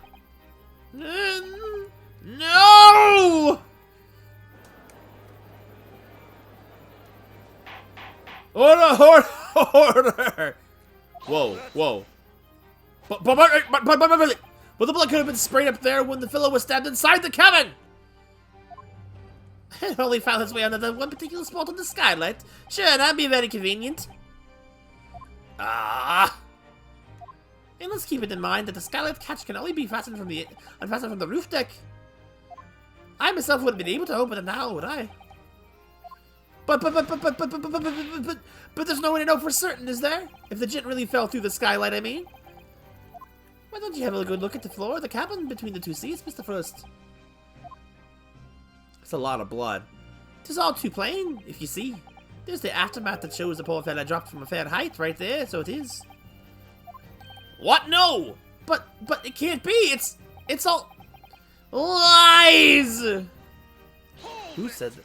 My fellow jury members, I think we can all agree that this is a clear proof that the defendant's innocence, can't we? I believe we can, yes, sir. It's clear to me now where the filthy rubbish can be found in this courtroom. So they thought they could pull the wool over my eyes, did they? Time to update the autopsy report. Oh, I always knew that nice gentleman who gave us that delightful park couldn't have done such a thing. On three then, everyone. 1, 2, 3. Objection! What? A chilling performance, Mr. McGillahead. Oh, what you be referring to there now, Lord Van Zieks? A blood stain on the frame of the skylight. Such evidence is null and void. How? In what world? What? Why? For one extremely simple reason. That smear of blood never existed. How? What are you talking about? It's there for all to see, and it's clearly blood. Objection! I personally attended Scotland Yard's investigation of the omnibus, as prosecutors tend to do. The officers involved went over the carriage with a fine-tooth comb. So I can state with absolute certainty, no such smear of blood existed in the carriage. At least, not until this trial began. Oh my god, are you serious? Am I actually defending the legit murderer? Are you suggesting, Lord Van Zieks, that this stain of blood was... Fabricated, my lord? Yes. And whilst this court has been in session. What?! A lip point. What a pavrere! I must say I didn't expect such a crude reasoning from a prosecutor of your standard, Lord Van Zieks. But I am Magnus von Galen. I feel known all over the capital for his fine contributions to public life. I don't take kindly to slander, and I'll fight it to the bitter end. Even if it's the rolling out the tongue of the Reaper of the Bailey. Mr. McGillahead, I realize that this is your first appearance in court as the accused. However, I am well aware of your involvement behind the scenes in a great many affairs of dubious nature. You're very adept when it comes to avoid getting your own hands dirty. And each time it happens that the case you're involved in is investigated, you adapt the facts. Adapt the facts? What does that even mean? Fair. When you wield the fortune decides that Mr. McGillahead's however ill-gotten it may be, nothing is impossible. Tampering with the evidence, manipulating the scene of the crime, bribing witnesses. I toast your ability to concoct the most convenient of stories, sir. Tut, Lord Van Zieks, this will not do, to be sure. Look now, counsel. Huh? Oh, no! I'm sorry, I wasn't listening, or I was listening too much. Sorry. I'm getting some congestion. I think it's fair to say that all this does sound like another far-fetched excuse, my desperate man. The blood in the sky didn't exist, you say? But his usual cast your minds back. Is it not true that the omnibus has been here in the courtroom the entire time? How can he possibly spear the blood in the without the word of his wife seeing? That's right now, counsel. It's true. The omnibus has been in full view the entire time that the court has been in session, except my learned friend. Here's to hearing your opinion on this matter, in your own words. As you wish. Could someone have tampered with the omnibus during this trial? If you're asking me, I think it could have been possible, and we have evidence of it too. Well, or lack of evidence as evidence, technically.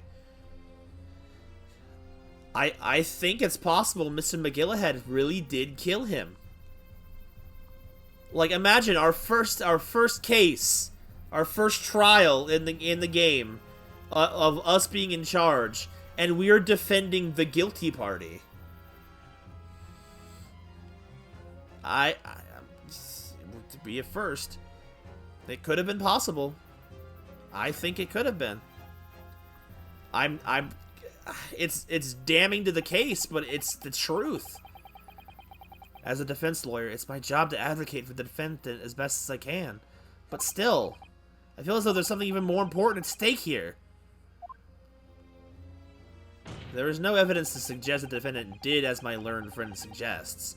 However, in terms of having the opportunity to carry out the alleged tampering, there is one possibility. Oh!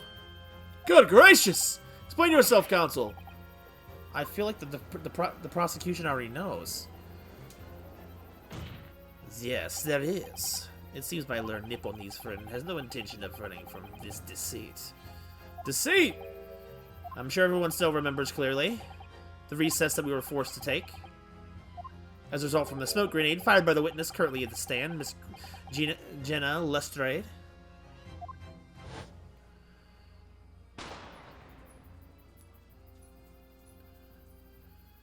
What's going on?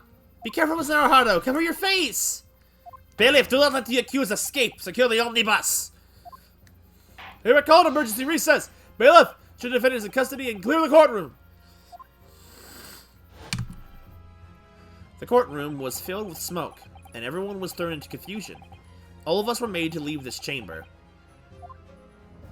In that brief interval, under the veil of smoke and in all the chaos, it could have been possible to steal inside the omnibus.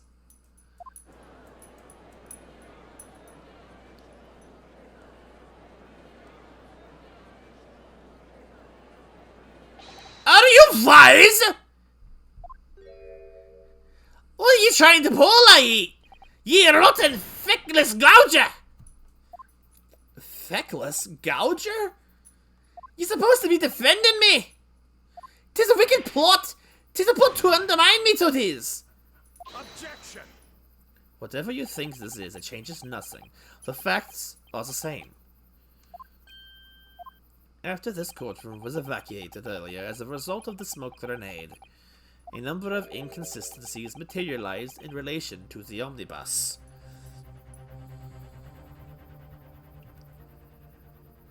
Yes. He could get a retrial, or mistrial, but at the same time, he's already in a position where no one wants to defend him. So, I seriously doubt it's gonna, even if he tried, it would work. Inconsistencies such as The cargo? To start with, the storage compartment underneath the rear passenger seat.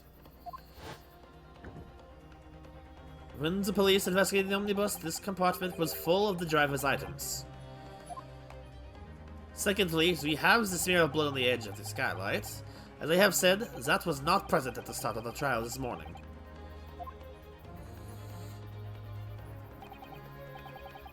Doesn't happen in real life.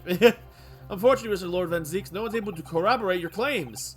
Scotland Yard would do it! Would they not? That's true. The omnibus was first wheeled out. Both the storage compartment and the skylight were shut. Accordingly, I'm afraid to say we cannot establish with any certainty if this evidence is a result of tampering or not. Yes, indeed, my lords. No doubt there was not a single person who saw fit to verify such things. What do you think? Sorry? About the omnibus. Is there anything else unusual about the omnibus?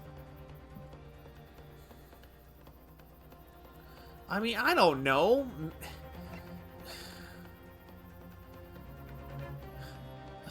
What? I don't know. Let's go with an inkling, I guess. My lord. Yes, counsel? There is one further inconsistency. I don't know what it is. A mark that surely could not have been present at the start of the trial. A small mark? What? What the devil's name are you going to say now? If you dare betray me, you little maggot, you'd better start watching your back. Objection! Flip off. Silence, McGillahead. This cultivates the defense's clarification. Ugh! This trial keeps swinging one way and then the other. I have no idea what's the truth and what's deception. What am I supposed to believe here? I shall have to ask you to elaborate, Counsel. Let me look through this first. Let's look around. Phoenix Wright Omnibus, 418.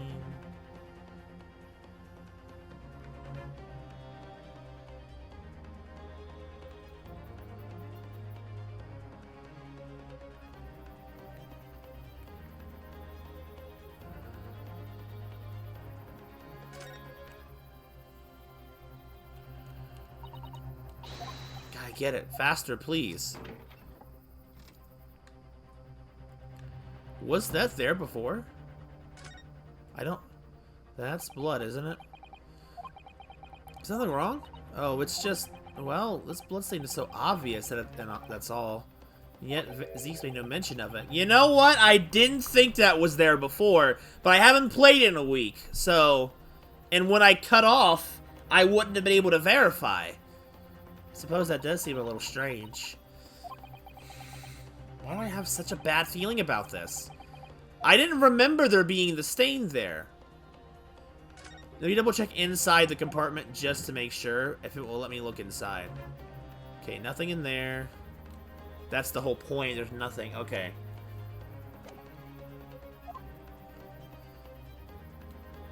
Okay.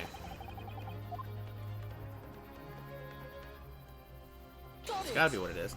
If we consider that the victim fell through the skylight onto the floor of the cabin, you would certainly expect to find signs of blood where he landed. But as far as I recall, this bloodstain on the cabin floor was not there when the omnibus was first brought into the courtroom. Good lord! Yes, I do believe you're correct, Counsel. Well said. Although, as advocate for the defense, one might say that was a very careless slip of the tongue.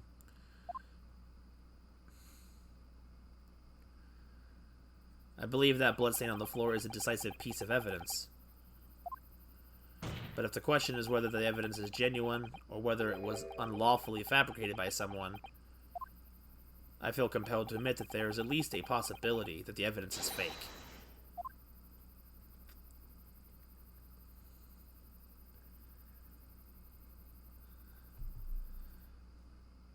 I'd be pretty upset if I found out I was defending a guilty person. Or me. Ah! Oh, what? This trial. Sorry. This trial is over! Mr. McGillahan? I've done everything I possibly can to corroborate the court, but 'tis all over now. But you're the defendant! It's not, 'tis over, I tell ye! Memory, recollection, what people think they saw, 'tis all nonsense. Facts are what counts, and the fact is, the bloodstain is there, now! Ah, well. And over the course of this desperate trial, long and extremely drawn out as it has been, that good-for-nothing Reaper of the Bailey has failed to present any decisive evidence at all. That's true. Well,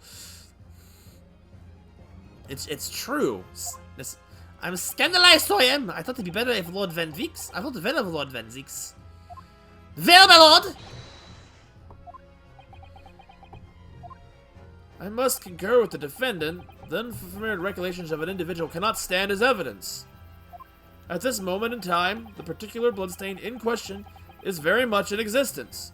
In the absence of any credible method by which to prove the alleged previous non-existence, I must regret to say it would be improper for this trial to continue. Hang on, 1 second. I need to check something.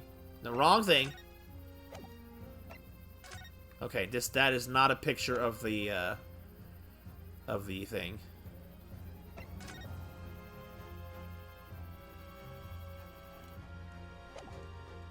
Okay, I don't have anything. Your lordship can't be serious. Lord Van Zeeks, what is your position? His tantrum is very compelling, if rejudged effort. The prosecution, my lord, has no further witnesses or evidence to present. Very well. In that case, I believe we have explored every possible venue in this matter. I shall proceed to my adjudication.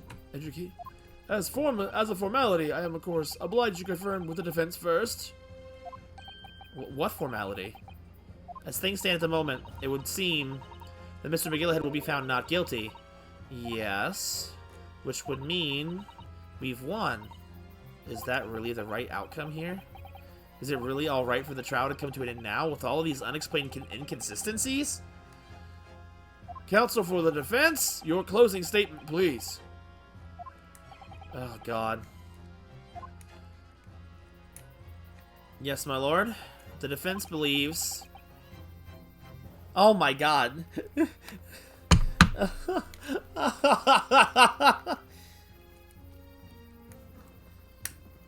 What do we do? Do we take the W? Or do we say he could be guilty? He could be guilty.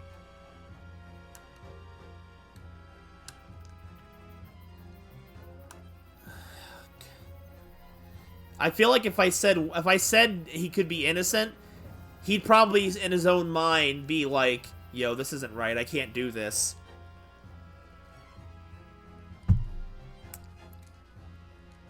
Cuz I don't know.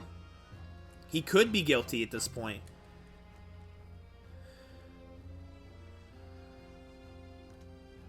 That's the kicker, ain't it?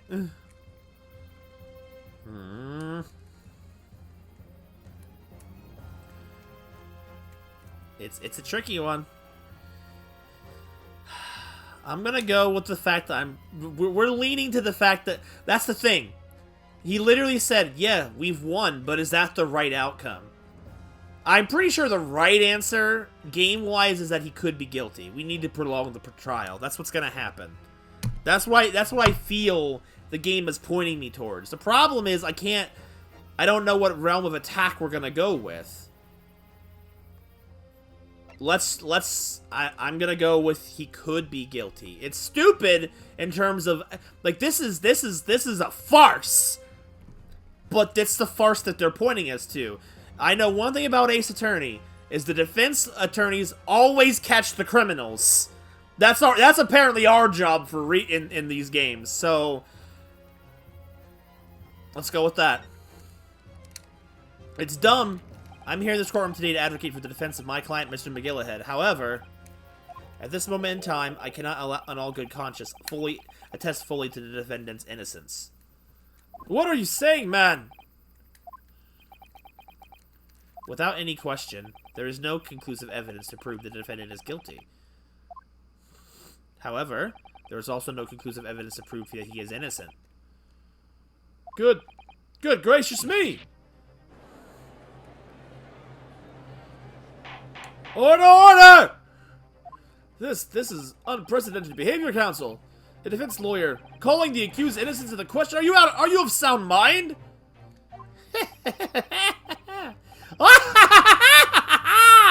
Oh, 'twas a grand decision to appoint you as my lawyer, so it was a grand decision. What?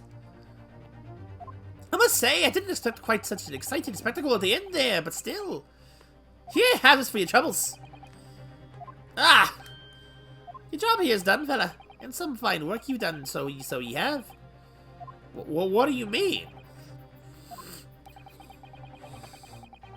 'Tis just the right honorable gentleman so succinctly put it before. The trial can't go on anymore. In your closing statement, is that there was. How did he put it now? Nothing more than a formality. My brain. Whoa. Ah!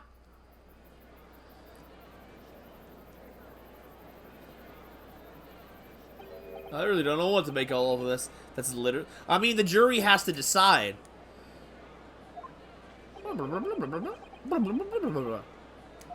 His lordship would be fuming. Any unsightly rebels should be disposed of properly, as I said. Mistaken Rich is guilty of something. You mark my words. I don't know.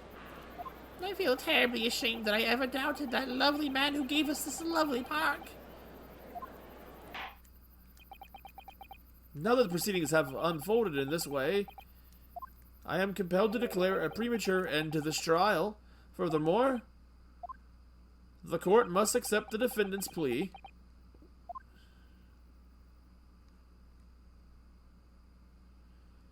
Thank you kindly, my lord.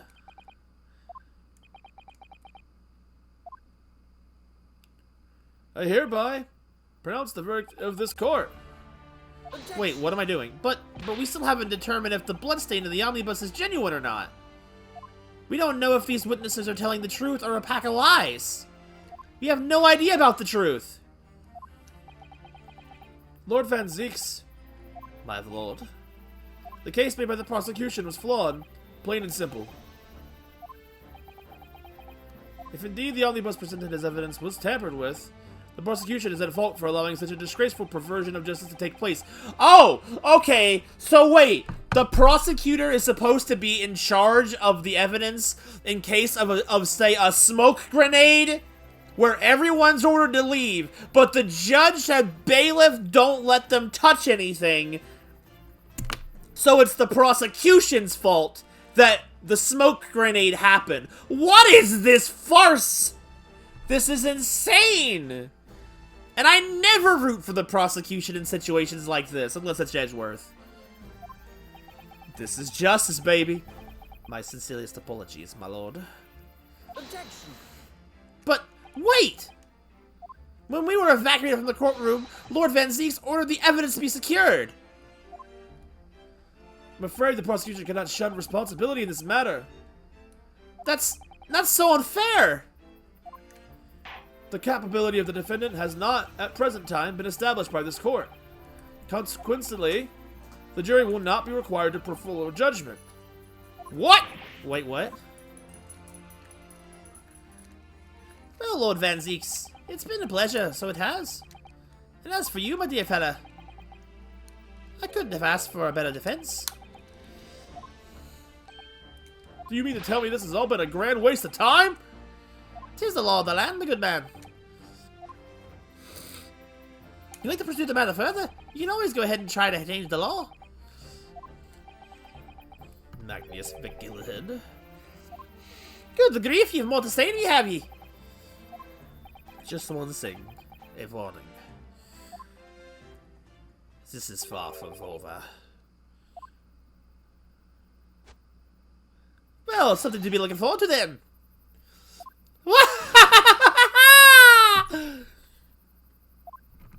I hereby pronounce the defendant, Mr. Magnus McGillihead, Not guilty.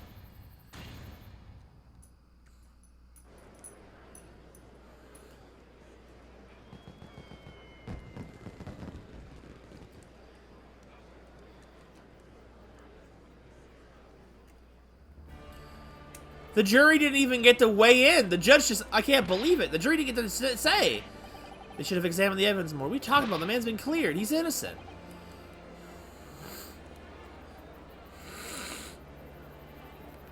I thought the jury were supposed to make the decision, not the judge. With the courtroom in pandemonium for the second time that day, the judge delivered his verdict. And my first ever trial in Great Britain came to an abrupt end, with the defendant being found not guilty. Ultimately, a victory for us. A bittersweet victory. It's alright. We're not gonna get paid, are we?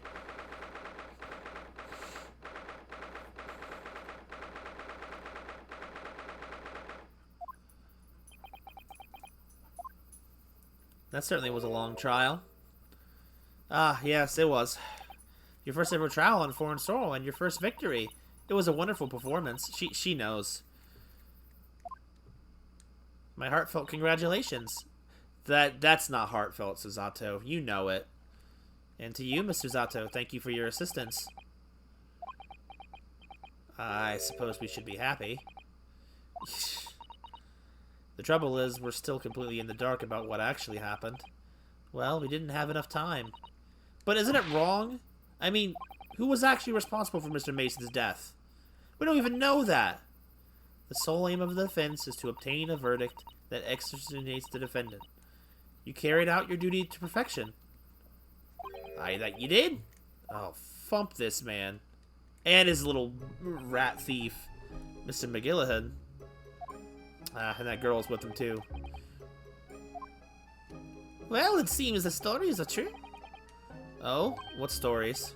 But the 6 anonymous fireworks to be letting off when there's a verdict of not guilty. Wait, that's in canon? I thought that was for flashy effect. I'm sure you must have seen them now. Spectacular, wouldn't you say? Yes, definitely. I heard it was a sight to behold, to be sure. It was. And I've you to thank, I suppose, for having the opportunity to see it. Oh, I don't know about that. I'm not sure I really did anything. Oh, what else are you saying, fella? How did I walk out of there a free man, then? I don't think it was so much thanks to me as down to your planning. You're a straight-talking fella, aren't you? I must say, you had me straight in the head there for once or twice. But you're young headstrong. Ah, 'tis one under the bridge. Congratulations, Mr. McGillahan, on having your name cleared. But nothing's resolved. There's only one thing that matters to me. Oh? Aye? They've all seen that I didn't do that odious and obscene deed. 'Tis grand, is not? I suppose it is. Not the fine fellas of Scotland Yard can take matters in hand and sort out any wee details. They'll see it for what it is. They'll get the truth. I have absolute faith in them, so I have. After all, I do provide a good number of their wages with all the taxes I pay. It's not that funny. So then, as we agreed aforehand, 1,000 guineas for your troubles, fella. Oh, no, I couldn't possibly accept that much. I'll be risky. How person are you from the east? Well, if you insist. But have this. Still in all, you deserve a reward. Mr. Magnus McGillahan! Just one. Everything is ready, sir. If you'd like to follow me into the courtroom. Into the courtroom? What's this, officer? 'Tis soon as I was led to believe. Hope it's not inconvenient, sir. There were some changes to the schedule. Well, I must be making tracks now. 'Tis time for the inspection. Sorry? What inspection? Good luck, boss. The Lucky Charm's safe because of you. They're going to examine the omnibus again, so I'm told. I asked if I could be present for it myself. They're going to examine it again? Now? Naturally, I'm under no obligation to take part in any more of this matter now. But as an upstanding member of the London Society, I do be doing my best to help where I can. 'Tis a gentleman's duty, so it is. So then, fairly well. 'Twas an absolute pleasure meeting yous. Hope you have a whale of a time while you're studying in Great Britain. I feel like we'll see him again. And there he goes, a free man. Oh, I forgot she was here too. Don't shoot! Don't move. Whereas I want to say get a move on. She really does take forever to load that thing. Miss Lestrade, would you mind putting that thing down? You're a grown-up. Sorry? And I ate all grown-ups. Ah, there you are. Wait, who is it? Who the heck are you? Naughty, naughty, running off like that. Oh my god. What's this? This music is already making me feel ill. Is this some kind of picnic? Who's this little girl now? I'm taking that with you as well. I was looking forward to the trial run of my experimental smoke grenade launcher. Ha! Oh, crap! Oh, do you want to play? You won't beat me. Another child. Ugh. Excuse me, but who are you? Oh, good day to you. I'm, well, the inventor, I suppose, of that machine. The inventor? Well, normal smoke grenades are so dull, don't you agree? White, white, and more white. You have to be shrouded in smoke. It could at least be a pretty color, I thought to myself. Who is this sassy lost child? Do we have to be shrouded in smoke, though? At all? She took her eyes off it for a moment while it was changing into a different omnibus, and she pinched it. Luckily, I lifted it with a telegraphic beacon. What's it? What? I have no idea what this girl is talking about. Anyways, you're coming with me now, back to my laboratory. What? What for? To apologize, of course, silly, to my technician. What? You mean, say sorry? You must say sorry when you've done something wrong. Surely an adult has told you that before. An adult? Ugh, I don't listen to no adults. Come along then, follow me. Fine, have it your way. Oh, good. You see, I knew you'd want to do the right thing in the end. I mean, she's got a bazooka aimed at her. I'm fairly sure that's what she wants. It's not going to get shot by that massive gun of yours.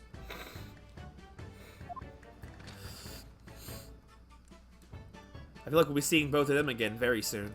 We'll be leaving now then. Bye-bye! I'm so sorry for all the fuss.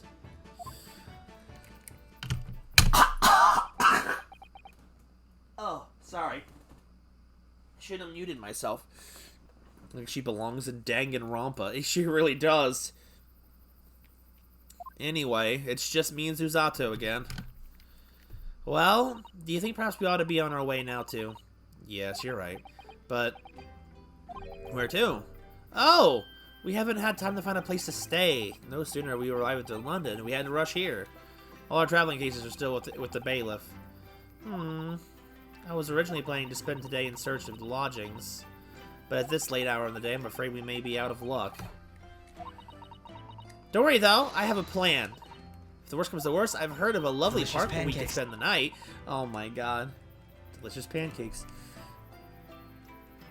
Please tell me you're not thinking of McGillahead Park. I know it may be a little chilly at this time of year, but our youthfulness will see us through. Oh my god. I'm not so sure about that. I can't imagine the Komodo is very warm.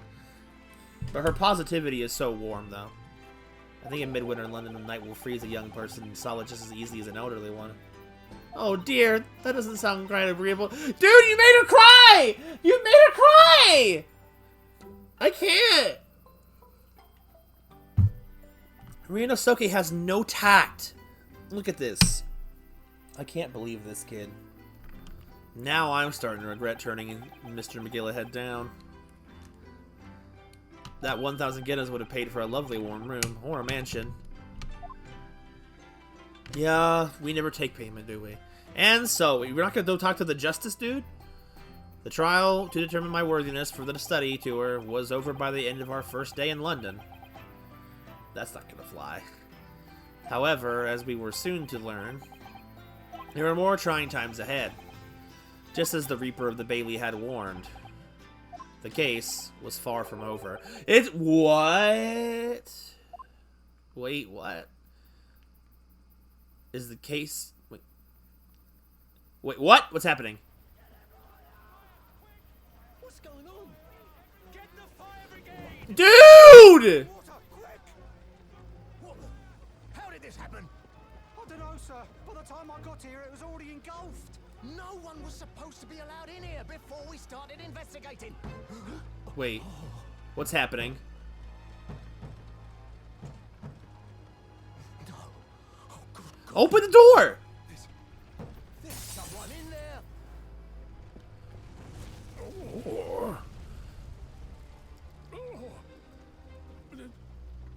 This can't Dude. be.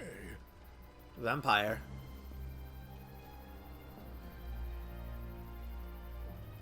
Fire!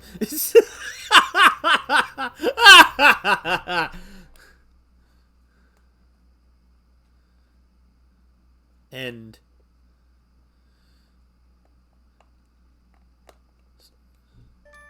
the realm of the Reaper.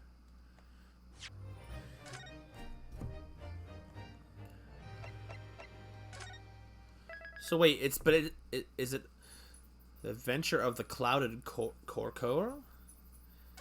I mean, we still got time. Do we want to start we might as well start the next case. I want to see it. I don't know if we'll pick right up where the last one left off, but who knows? I feel like not a lot has happened yet in this game, but we're already at episode 4. This is what they mean by the fact that the game feels like it doesn't have enough time to tell its story. We can start it. Let's go catch that psycho plumber. We gotta see. Playing for this part of the episode? Yes, sir. What happened? Adventure of the Clouded Kokoro? Let's see what that is. I begin to think, Wilson, said Sholmes, turning his head languidly in my direction, that there is more to this case than that which we have observed. Indeed, that there may be another part to this story that we are yet to discover. His eyes wandered, following the steam rising from his cup of herbal tea, leading him to the distant memory of that snowy evening. To the young lady collapsed on the pavement along Briar Road, and to the knife in her back. Lit in the soft glow of gas lamps, a most extraordinary scene had been set. And under the cover of a light fog, the curtain had risen silently on the insoluble mystery of our invisible killer. Oh.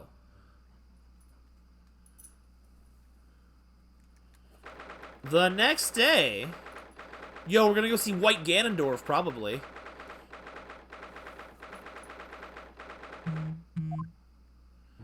Did you sleep last night, Miss Naruhado? No, not at all. It was an enormous hotel, wasn't it? The rooms were so luxurious, it felt like we were staying in a palace. And with all the gaslights twinkling, it was brighter than the day, even in the middle of the night. What about the enormous beds? After my time on the SS Bury, I wasn't going to waste a single inch of that space.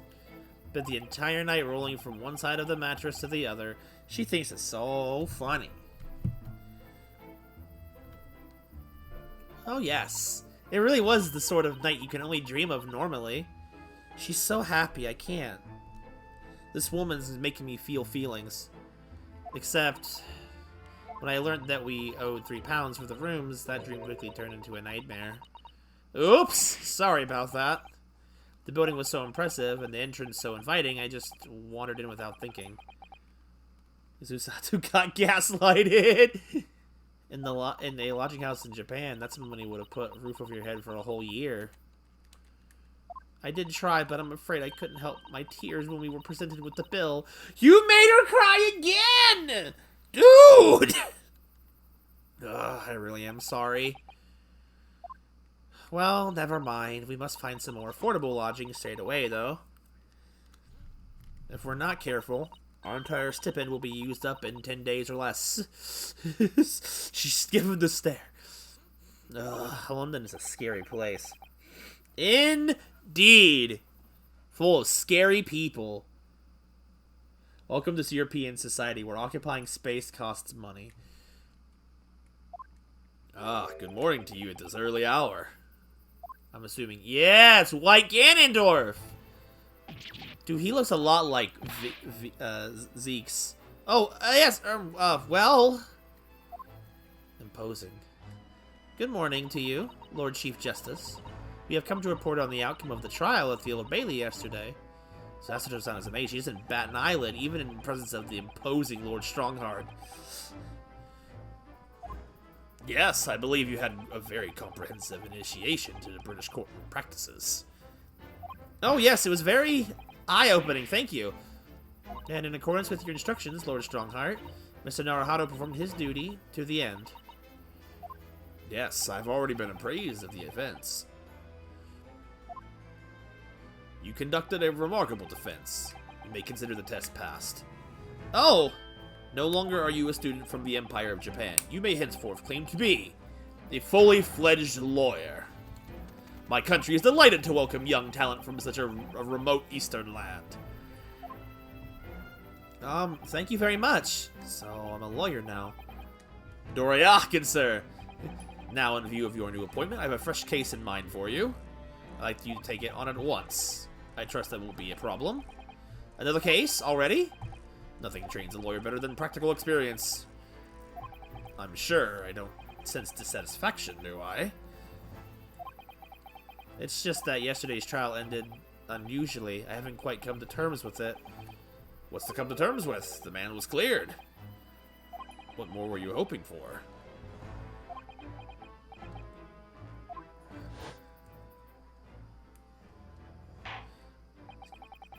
Culpability of the defendant is as not at the present time been established by this court. Consequently, the jury will not be required to prefer judgment. Well, Lord Van Zeeks, it's been a pleasure, so it has. And as for you, my dear fella, I couldn't have asked for a better defense. Too many birds in the building.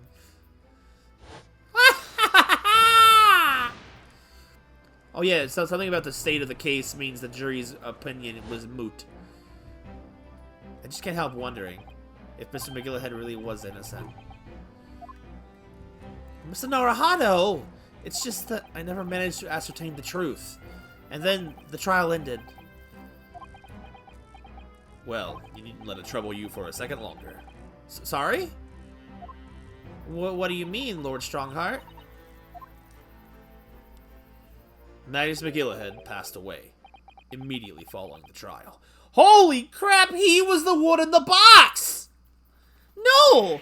What? Mr. McGillahead is dead? The birds. I have 19 minutes and 41 seconds until my next engagement. Time enough to talk. I would like words, sir. He's like, I have enough time. We can chat. I don't understand what happened. How can he be dead? After the trial concluded yesterday, there was a great commotion in the Old Bailey. As you'll presumably recall, an omnibus had been wheeled into the courtroom. The birds they killed. Yes, of course. That was the scene of the crime which Mr. McGillahead had been accused of. Precisely. Well, while the bailiff's attention was diverted by some other matter, the omnibus went up in flames. No. How could such a thing have happened? That is being investigated as we speak, but already. The police have identified a corpse found inside the charred shell of the carriage as that of Mr. McGillahead. That's awful! The man must have slipped inside while the bailiff's attention was elsewhere. That bailiff really needs to pay more attention. How could that have happened? That is also being investigated as we speak. He doesn't know. Thinking back now, immediately after the trial, Mr. McGillahead did mention going back in the courtroom to look at the omnibus. What's that? Was that important? Okay. Chicken noodle soup is inside. I might want to go grab it in a second. Well, I must be taking tracks now. Just time for the inspection. Sorry, what inspection? They're going to examine the omnibus again, so I'm told. I asked if I'd be present for it myself. He wanted to cover up the evidence. He probably set it on fire and got himself locked in. An inspection of the omnibus. Not to my knowledge. I don't believe Scotland Yard had any intention of re-examining the carriage. But then who was Mr. McGillahead talking about? Never mind that now. The Yard is making a thorough investigation. This matter is no longer any concern of yours. Leave it to the police. Poor Mr. McGillahead. Okay, well, I mean, alright. Sure, I guess justice is served in a cosmic sort of way, huh? British court. So, how did you find your first taste of our country's Supreme Court? Oh, well, I don't know. I mean, it was... Wow. Miss Naruhado means that the whole experience was steeped in the solemnity of Great Britain's long history. It's really a world apart from our own judicial system in Japan, which is only a few short decades old. Wow, Suzaku Toda-san has such a way with words. In a cosmic sort of way, yes. I was thinking the same thing. Or did I even say that? And you seem to have a way of failing to find the right ones. Stop reading my mind! Oh my god. She has the face of a mind reader. I don't know why. That look on her face, it's just this look of pure pity. It's like, oh god. The judicial system here is the most advanced in the world. Learn all you can. The most advanced in the world, is it? Sayaka moment. It was fortunate that your very first trial was a simple affair. Simple affair? Simple? That was simple? As I believe I mentioned yesterday morning, it was a trial you couldn't lose. I don't mean to be contrary, Lord Strongheart, but the case was anything but simple. Did he not know the details? The circumstances of the case were so incriminating that I was stunned when I first heard them. In fact, I'm still finding it hard to believe that we managed to get a favorable verdict.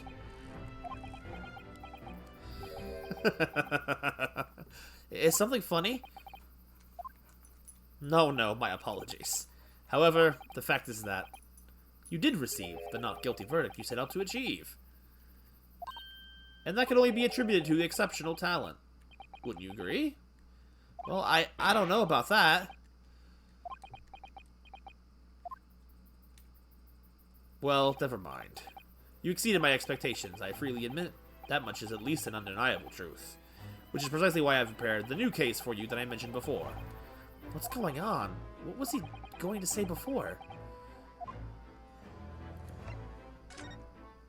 Dude, what if he is... dude, he looks so much like Lord Van Zeeks. What if they're related somehow?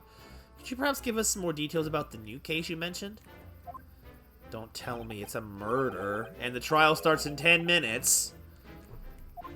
Don't worry, it's nothing so alarming or quite so urgent as your last assignment. In fact, this case is completely different. Oh, I see. Did he just read my mind? You're only... Okay, so when Susato reads your mind, it's just completely normal. But when anyone else does it... Okay. That is to say, no one has died. As yet. And the trial will not be today. There is plenty of time to research the case thoroughly. 23 hours, 43 minutes, and 19 seconds to be precise. Ah, so the trial's tomorrow then. What if he's Mario? Is everything alright? Oh, yes, I'm just a little confused, that's all. Yesterday's trial was... Well, it's... I wonder if I'm really cut out for being a lawyer. Oh, Mr. Naruto. She's like, can't you please stop making me look bad in front of other people? Just like a bad boyfriend. Just looks bad in front of everybody. He's already a dwarf mate. Ah, yes, I nearly forgot. There is one similarity with yesterday's case. Once again, there is currently no one to advocate for the defense. Oh! Sorry.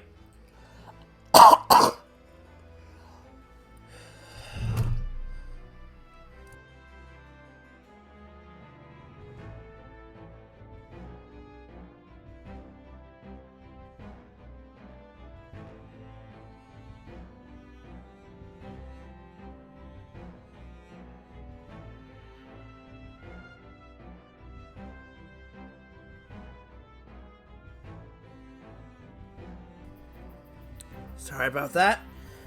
I had something stuck in my throat, and I don't think anyone wanted to hear me try to hack up a lung, so... My sinuses are draining into my throat. I still got them both, yeah. So, pardon the tears in my eyes from coughing.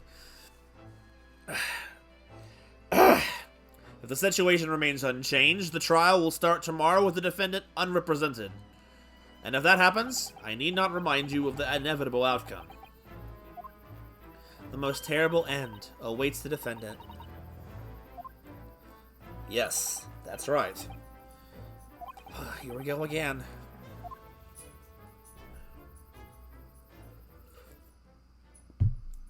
Your time is up. You will have to excuse me. I advise you begin making preparations for tomorrow's trial. After all, the clock is ever ticking. There is now but 23 hours, 26 minutes, and 39 seconds until the court sits. As he mentioned 23 hours, he said there was plenty of time. And one more thing, Mr. Naruto. There is something I should like to ask you. Oh, what's that? Yesterday, you remarked upon something. That you intend to see through the will of your late compatriot, Mr. Asogi. Ah, Kazuma. Rest in peace. I would be interested to hear what exactly you mean by that. Inside 34 seconds. Oh, well, Kazuma always used to say, you see, that he wanted to learn how the greatest justice system in the world worked so he could change ours in Japan. That he's gonna like to work towards that myself. And there's another thing. Oh. Another thing. Continue.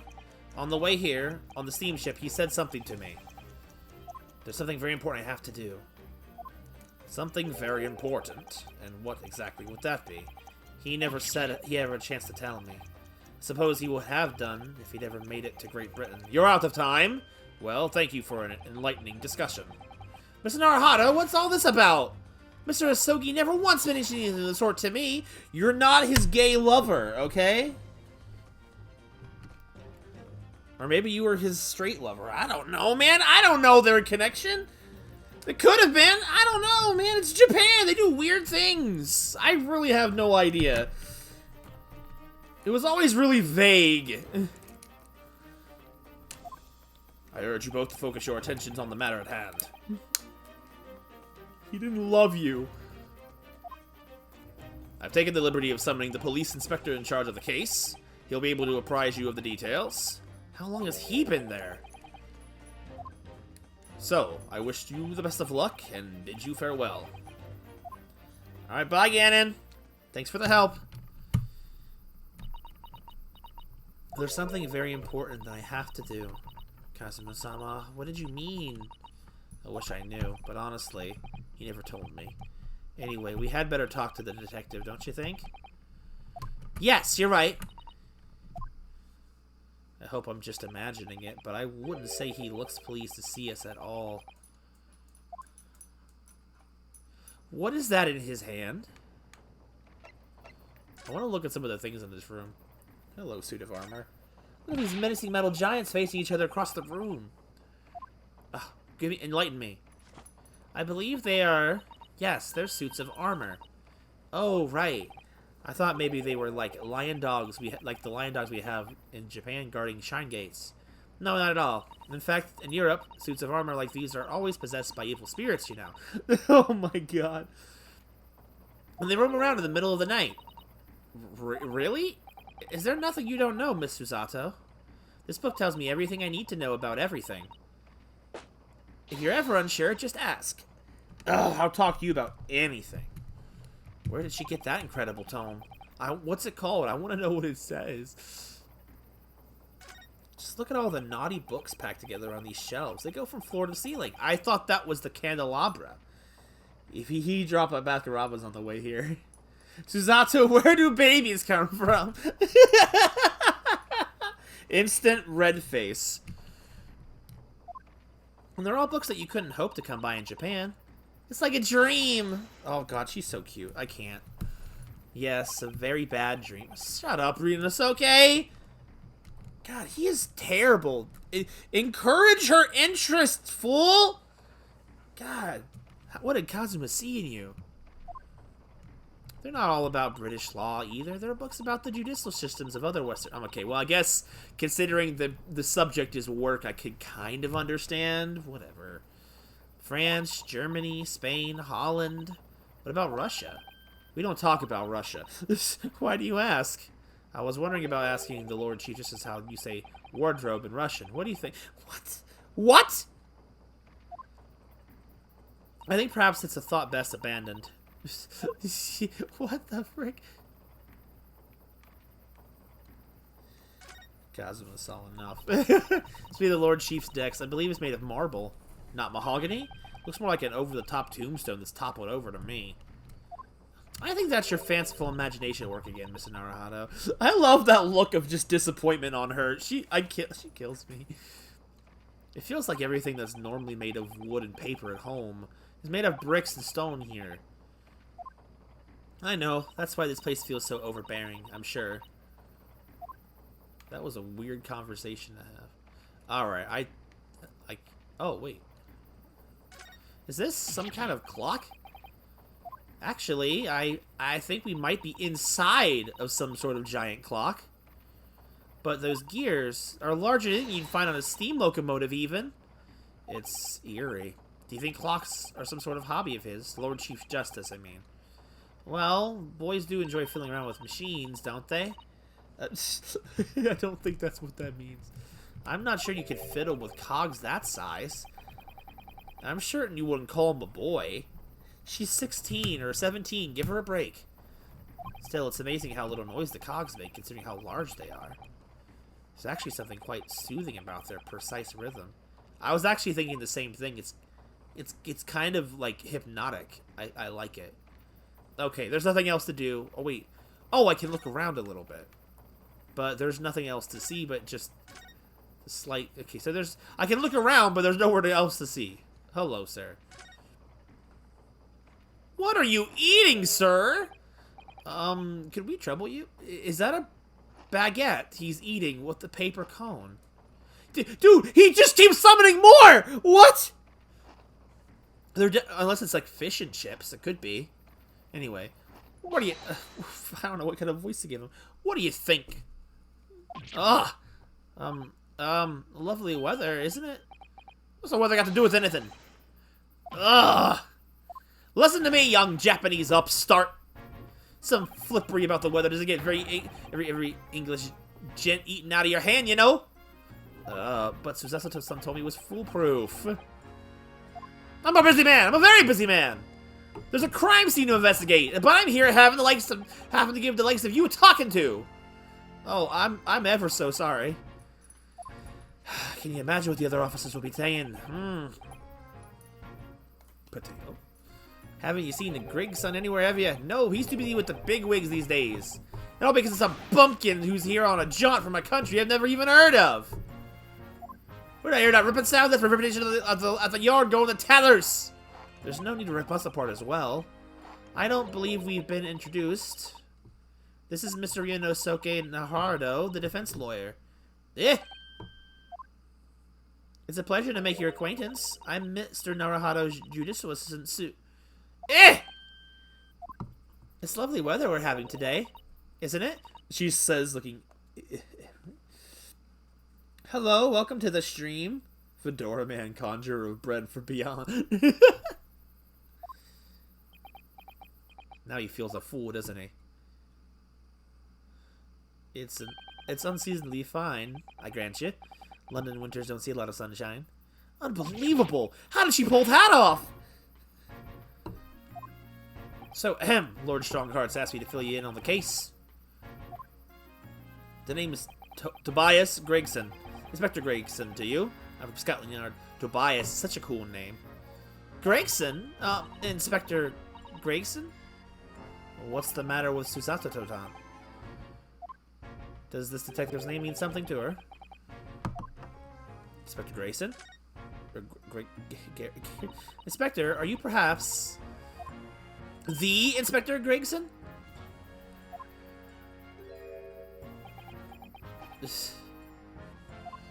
You're acting like you know this man, Susato, but he's a London detective. Oh, I do know him very well, in fact. Oh, she's excited. Yeah. Yes, he features prominently in the Adventures of Sherlock Holmes. Oh, in that publication. What's it called again? Randest Magazine? That's right! Inspector Gregson and Mr. Sholmes enjoy a wonderful, friendly rivalry. Girl loves her fanfiction. Yeah, there you go. She's at that age. Really? You're the rival of the great Mr. Sholmes? That's incredible. Oh, well, I don't know about that. Mr. Sholmes isn't a professional like myself, of course, but he does come up with the goods. From time to time. Mr. Sholmes is equally complimentary about you, Inspector, isn't he? You earned his highest praise. Gregson is the pick of the bad lot the pick of a bad lot in all of Scotland Yarders. Those were his own words. I don't think that's a compliment. That's his highest praise.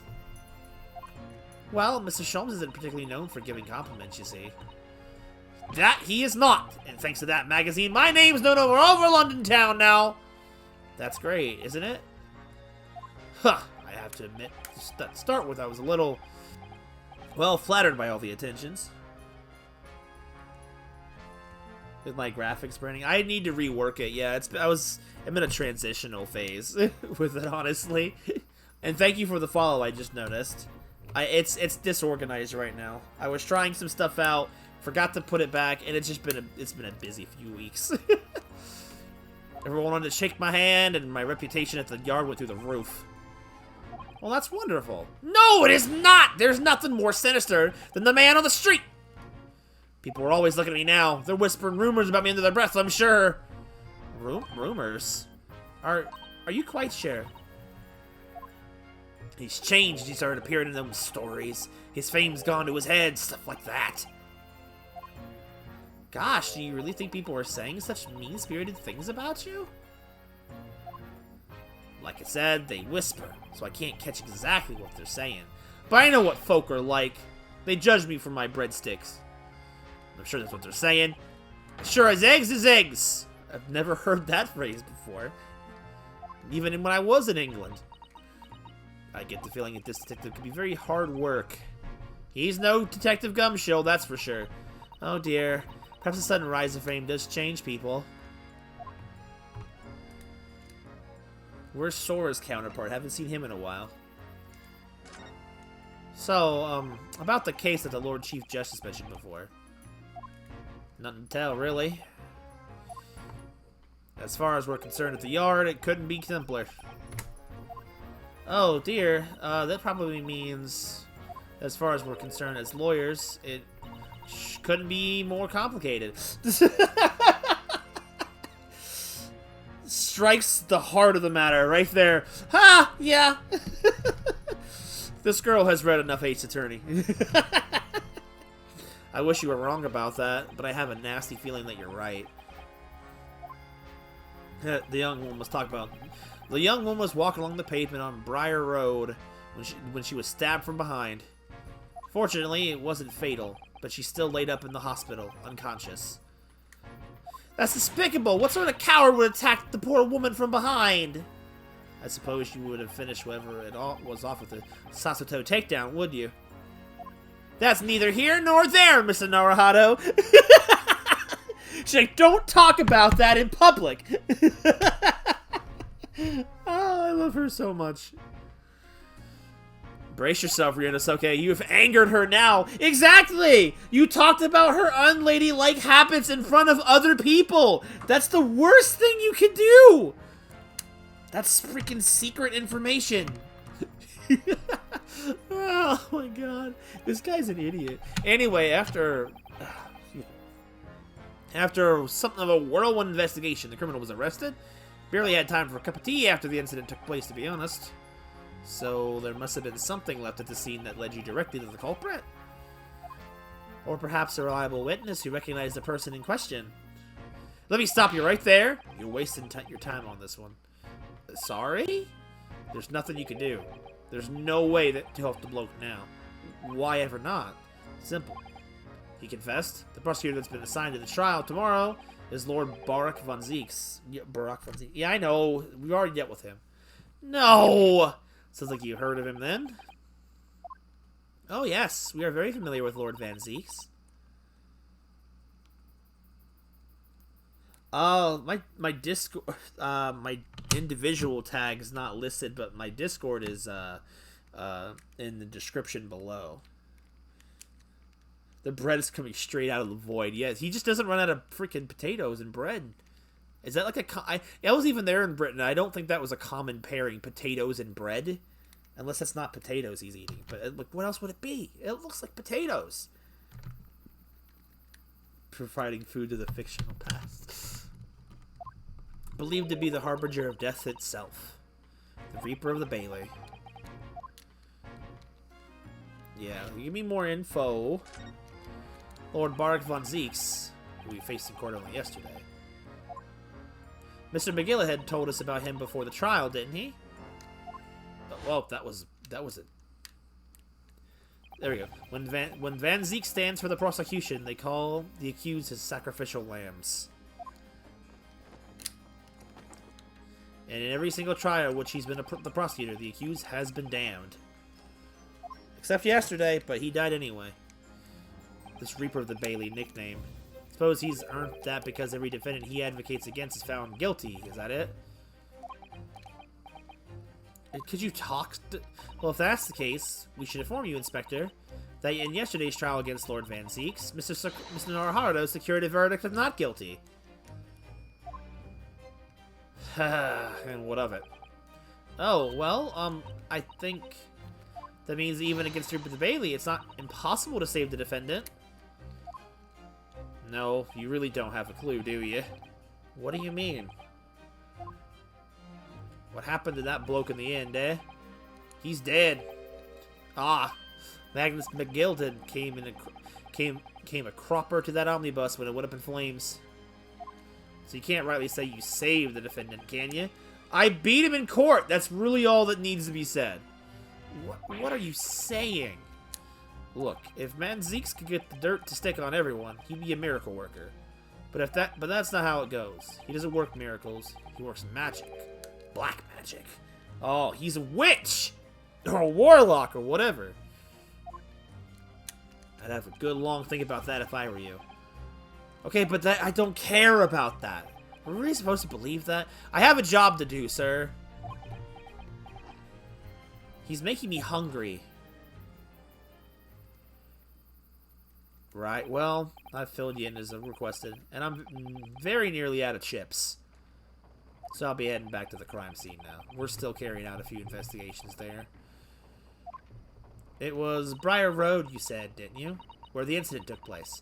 What is in that book? It's just a never-ending fount of knowledge. That's correct, ma'am.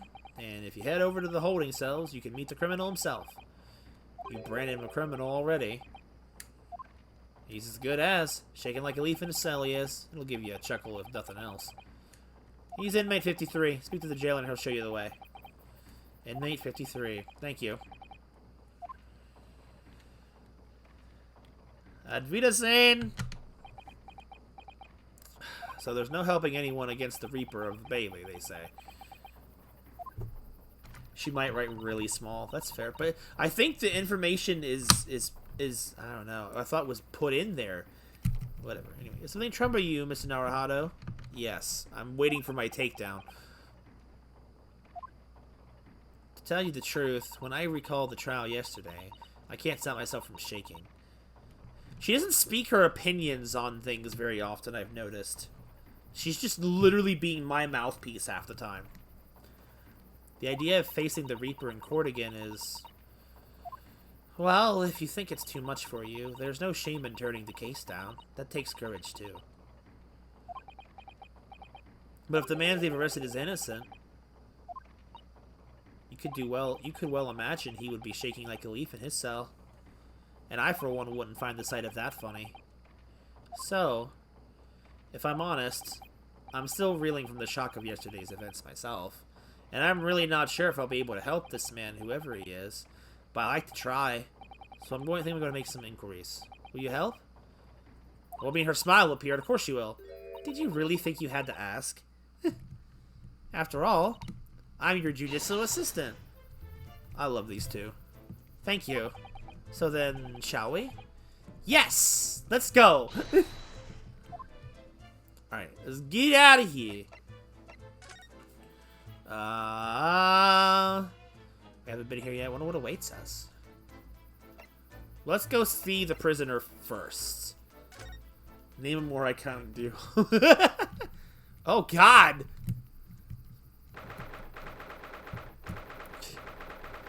Well, this is like, what, the 1800s? Oh, wait, we're gonna start hitting Kazuma! So these are British prison cells. Oh, they're ghastly. It feels like a dungeon. Well, I mean, yes. Yes, and having experienced it in Japan myself, can assure you that our wooden cells feel a lot cozier than these stone-cold walls. Oh, don't, Miss Naruhado, you're making it seem worse. Stop making her cry! He's off. He's off, man. Don't make her cry in front of the client. Apparently our client is in this cell here. But so dark in the back there, I can't make him out. Wonder what he's like. Inmate 53, your legal representative is here to see you. Stop hiding back in the cell and show your face at once. I don't know what voice. Am I a cat? As yet with no name? What? Calling me by number? It's utterly, unbelievably, unjustly, unreasonable. I refuse to answer. Mr. Naruhado, what? What do you think is going on here? I have no idea. But I wasn't just hearing things, was I? That tirade of complaints was in Japanese. Wait, what? No. No! Wait, okay, I don't know who you are. I thought you might... He's scary looking. Those eyes terrify me. Excuse me, but who? Shh, quiet! Who? What? They're all around, hiding. I know they are. They're watching, listening. Even now, I can sense it. What are you on? Dude, your eyes are scaring me. He lives for the tears. Maybe that's his kink. I don't know. Right. So can I ask you who exactly... There you are! You've come to curse me, haven't you? Don't try to hide that you're a ghost! A ghost? I don't have enough voices to name all the... Why is she always making me laugh? Her expressions, like, what? They did such a good job with her expressions. Like, there's only a couple of them, but they always fit so well. We mean you no harm, prisoner son! Are you Japanese by any chance? Oh, his eyes walked out of it. This is beyond my wildest dreams.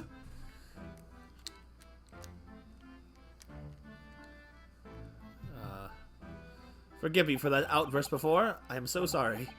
Oh, it's fine. We're just a little surprised, that's all. Imagine it! I've been 12 long months and left my hometown, and here I am in a frightful fix in a foreign land. So hearing the sweet, sentimental tones of the compatriot's voice here in this damp, dark hellhole was a most monumentally moving moment. What the frick? He just hip thrusted. What? He's insane. Who could have guessed that this new client Lord Strongheart assigned to us would turn out to be a fellow Japanese? Ah, what compassion my fellow countrymen show. Dispatch a first-class lawyer all the way from Japan to defend me, a mere foreign student. Yep, insane. Noble, nurturing, never-failing Nippon. First-class lawyer. Oh, shoot. Oh, dear. I think there's been something of a misunderstanding here. I wonder, would you be so kind as to tell us what's happened? Why you've been detained as a suspect, for example. That's a weird angle for that expression. God, her eyes, I swear to God. Yes, I can. I will. Shan't stay sullen and silent. What is he doing? What is that? Oh my God. I'm not quite sure I understand what he means, but he seems happy. Oh my God, she's too cute. He's talking in interpretive dance. Naruhado-san, this must be a good sign. Yes, he does. I just hope he actually has a good reason to be. Thank you for your cooperation. I am a lawyer, as you said. My name is Ryunosuke Naruhado. I probably didn't say it. I'm Naruhado-san's judicial assistant, Satsuo Mikatoba. I am a visiting student sent here by our government.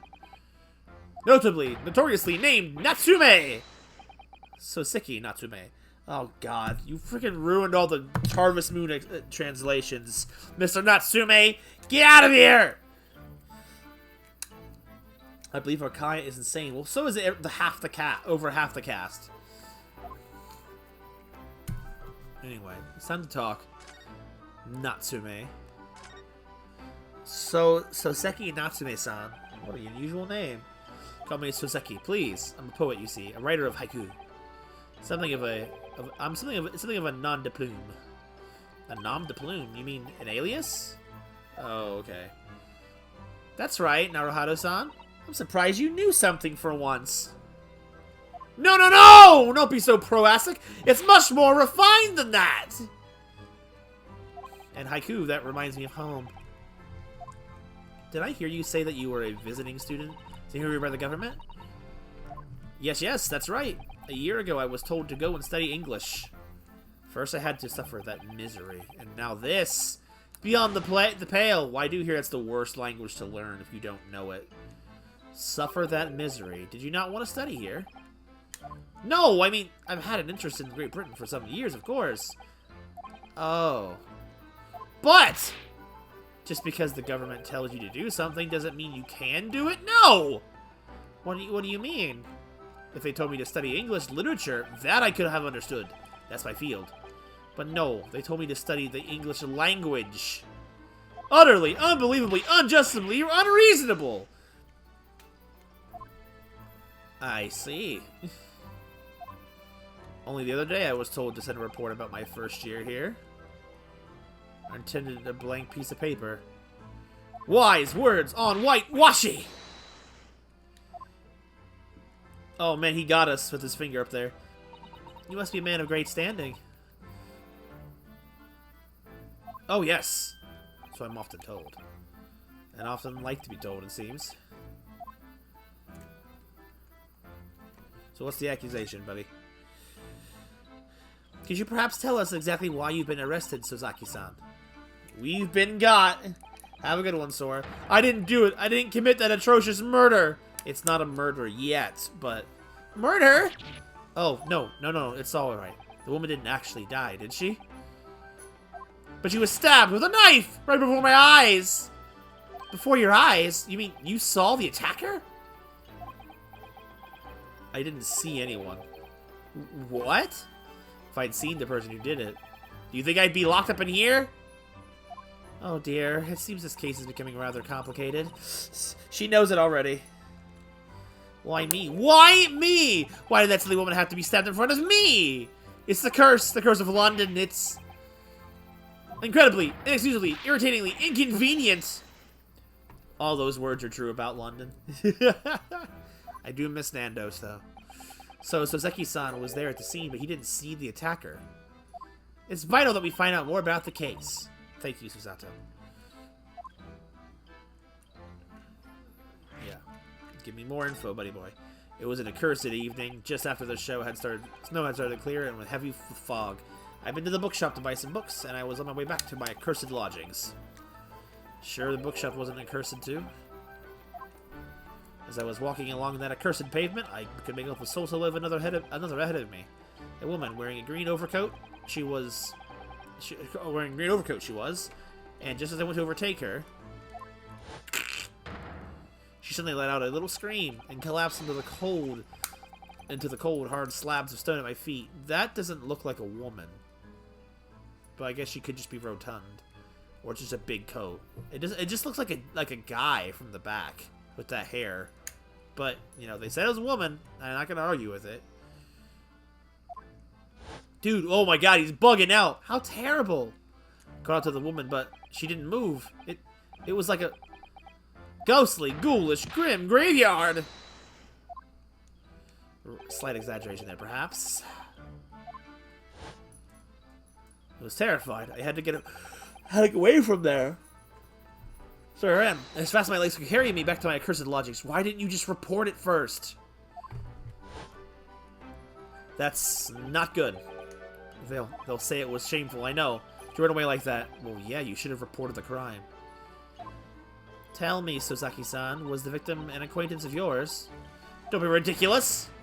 Do you think I know any of these fair-haired English? And a young woman at that? I'm different. Shy, timid, unsure. I can't talk to people!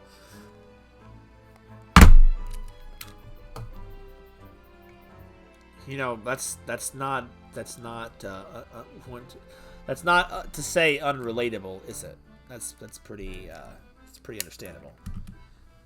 I couldn't talk to random people on the street very much as well, let alone beautiful young women. It's me!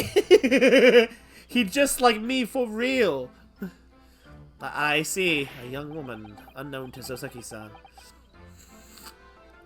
We get to talk to one because of her job, but we wouldn't be able to talk to her normally otherwise. She's so calculating, but so open. And at the time it happened, who else did you see nearby? Did anybody pass you? Her eyes again. She's like, oh god. It's another big headache. It's a good thing she remembers things for me. Regrettably, apart from myself and the woman, I didn't see a soul. No one? Oh, great.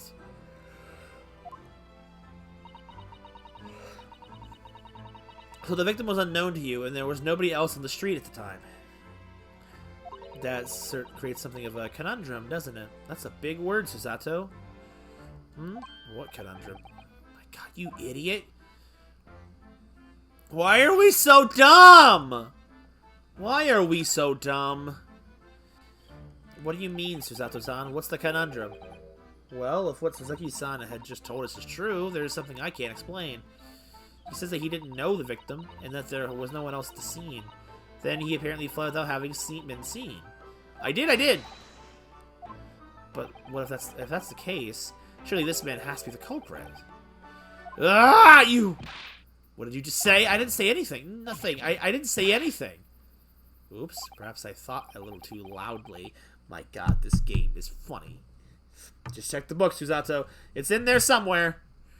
It's always in there. Dude, what are you... Actually, that's not what was troubling me. What I was thinking was, how did Suzuki-san actually come to be arrested? Sorry?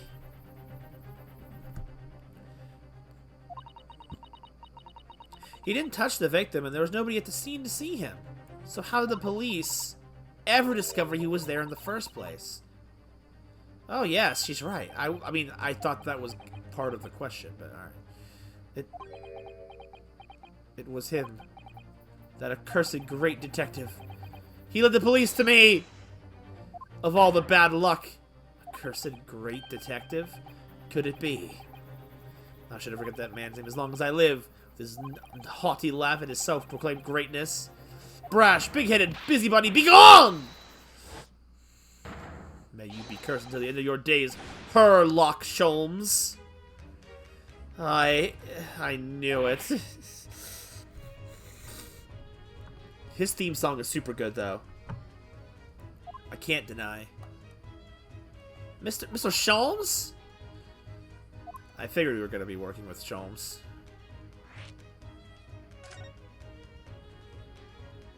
Well, I didn't expect to hear that name from this man's lips, that's for sure.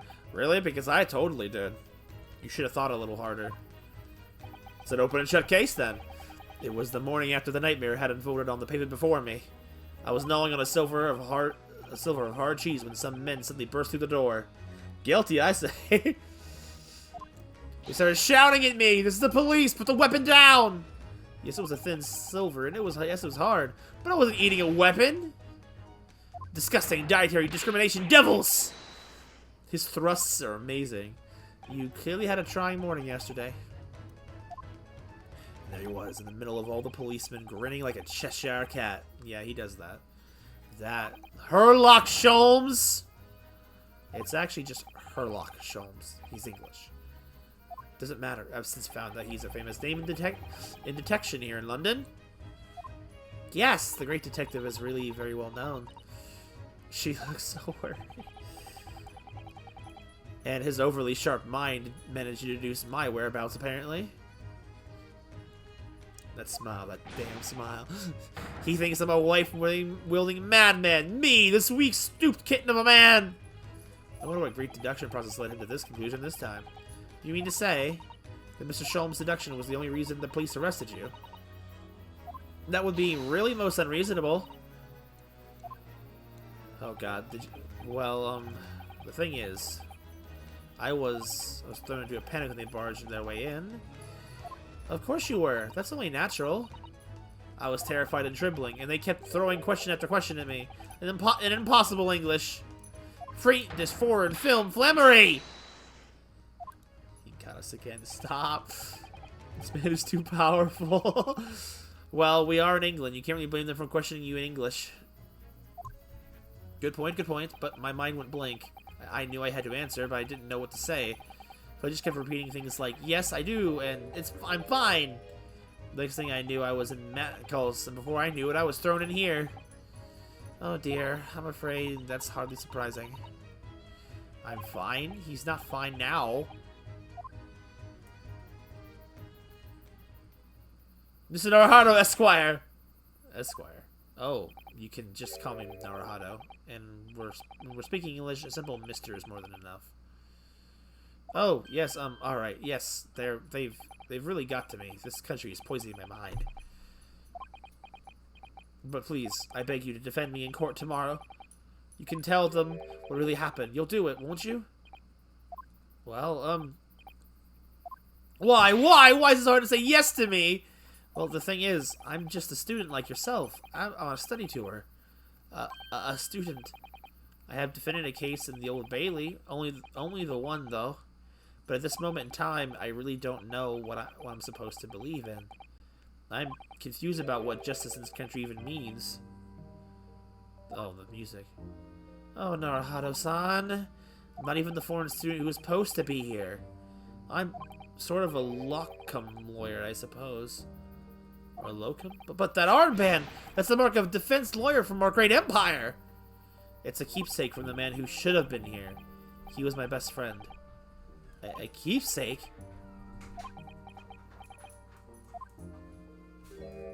I know exactly what they're saying about me. Oh, what do you mean? Or who do you mean? The lawyers. All the British defense lawyers. They won't defend me. Goodness! Why do you say that? For the same reason as you noted before, when it happened. There was only the victim and myself around, and I ran away from the scene of the crime. I'm not a fool. I know it looks as though I must be the culprit. It must be very hard for you, Sozaki-san. And anyway, I'm a student from overseas. I'm just a foreign nobody to them. Someone not to be trusted. This is sad. I heard them openly laughing about me before, in my earshot, without any complication at all. Any trial for this man would be a waste of time, they said. And, of course, the foreigner did it. God, this is too real. It's just like real life. I just watched a movie last night, or the other day, and, like, someone was put to death because no one would defend her because she was in America and she spoke like German or Russian and couldn't speak English. So they just put her to death. It was horrible. All because she couldn't defend herself. Because no one would defend her because she was a foreigner. It was terrible. Rayson being more bad than an innocent man gets the guilty verdict based on nothing but Herlock Sholmes' testimony. I know, right? What is that? They even had the gall to say, the man doesn't understand half of what's being said anyway. That's awful. They're wrong! I've studied more English than half of the policemen out there on the streets! I've traveled halfway around the world to learn about these people's country and its great history. But no one here wants to listen to a man with a strange accent. They all hate me. This is sad. So at the very least, I like to entrust my fate to someone who can listen to me in my native tongue. You could do it, couldn't you? When I look into your eyes, I can see it. I can see what you've been through. Sozaki-san, it's just that...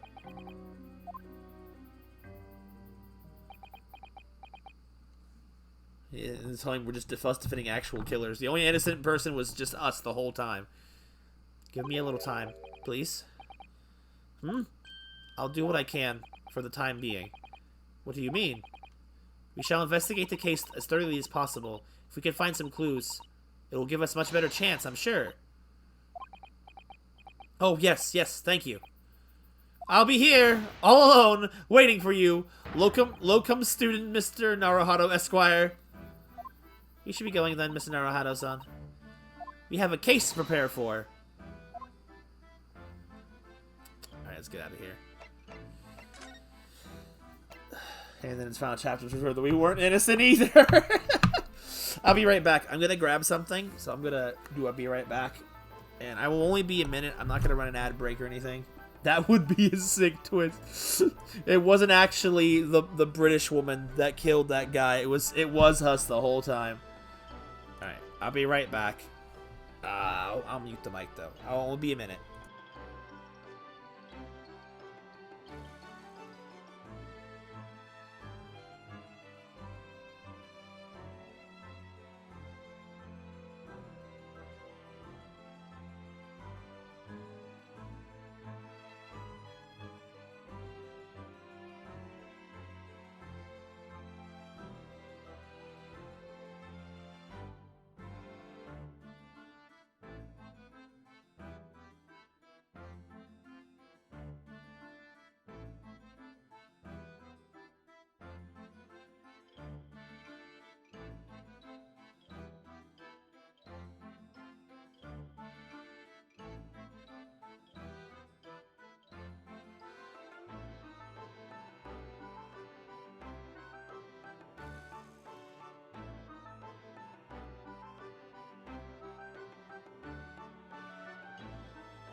Yo, Isolate cracked the game wide open.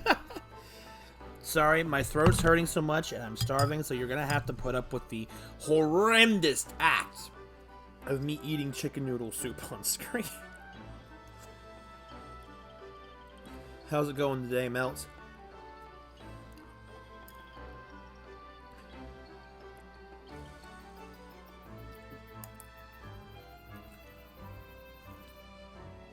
Chicken nudes.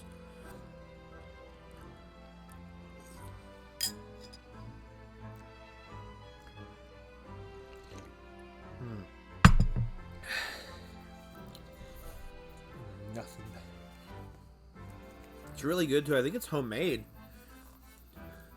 So where's the beautiful Susato-san taking us next? I didn't get anything in that bite.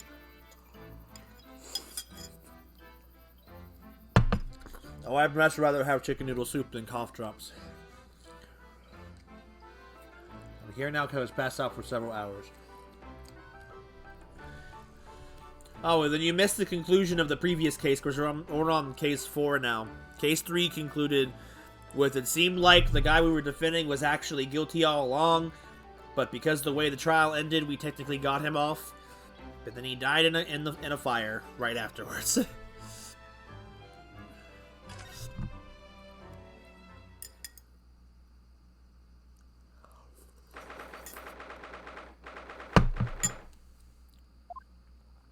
Stand Street.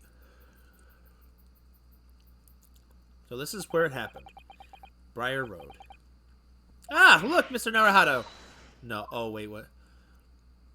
Look at that regulation metal helmet. It's unmistakable. The men of Scotland Yard are here. They're investigating as we speak. Mario set this bus on fire in the courtroom. It's okay. That is part of their job, you know. But Mr. Naruhado to see one with my own eyes. They're often depicted in the adventures of Sherlock Holmes, but I never dreamt I'd ever come this close to a real Bobby's helmet. Ugh. Oh my god, she's precious. What? The helmet? Of course. I have to try one on one day. Well, I hope your Hattie dream comes true. Oh, hello, breadstick man. What's the Japanese delegation doing here? Oh, Inspector Gregson. Am I not allowed to be here? This isn't on the tourist trail, as I'm fairly sure you're well aware. Yes, of course. We're here to investigate. So you've been to the holding cells, then. What do you make it a criminal? He's not a criminal, as you put it, Inspector. He's a suspect. Yeah, you tell him. We'll see about that. You Japanese like to stick together, I suppose. That's a racial opinion to have.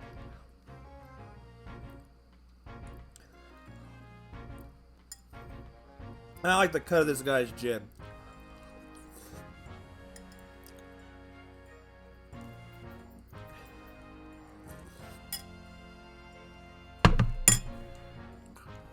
Put your snack away. Well, do you will. It doesn't bother me. The bloke's in the court tomorrow, whatever happens. And a verdict's of foregone conclusion. Ugh, the stone air of rejection. Take heart. London at this time of year is full of stone cold air. Suzaku, stop reading my mind. That makes it worse somehow. Fine, we'll talk.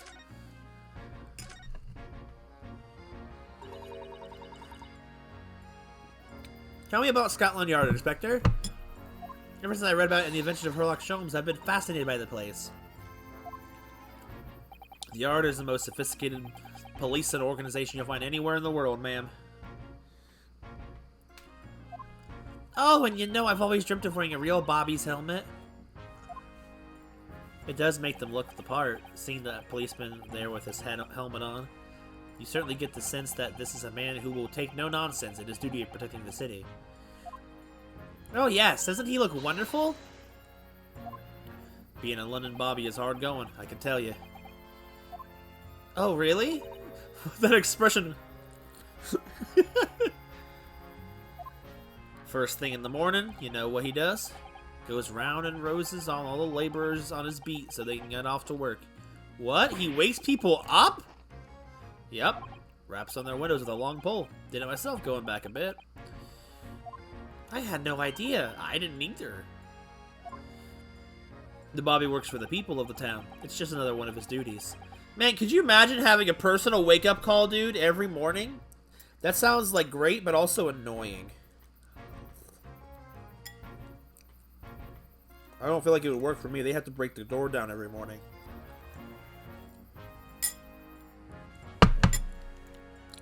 After that, he starts tirelessly patrolling the streets all day long. He has to cover 20 miles a day. That's the regulation distance. I can't really imagine how far that is, but it sounds like a long way. Let me see. 20 miles, that's approximately the distance from Tokyo to Yokohama. On foot? That's definitely taking things a step too far. And when it gets dark, of course, he has the important job of lighting all the gas street lamps. I didn't know the... Oh, okay. Oh, my. I suppose in between all those duties, Bobbies are expected to investigate cases as well. And chase after a criminal trying to evade the law. I'm not sure you could call it in between, exactly. More alongside, but yes. They're expected to handle those jobs as well. We do have men killing over from time to time, I admit. I'd always dreamt of wearing one of those helmets, as I said. But it's with a heavy heart. that I shall have to relinquish that dream to you, Mrs. Naruhata. What? Wait a minute! What are you saying? Your heavy heart will be my heavy head if you do. We just... And just ignored. About to taste.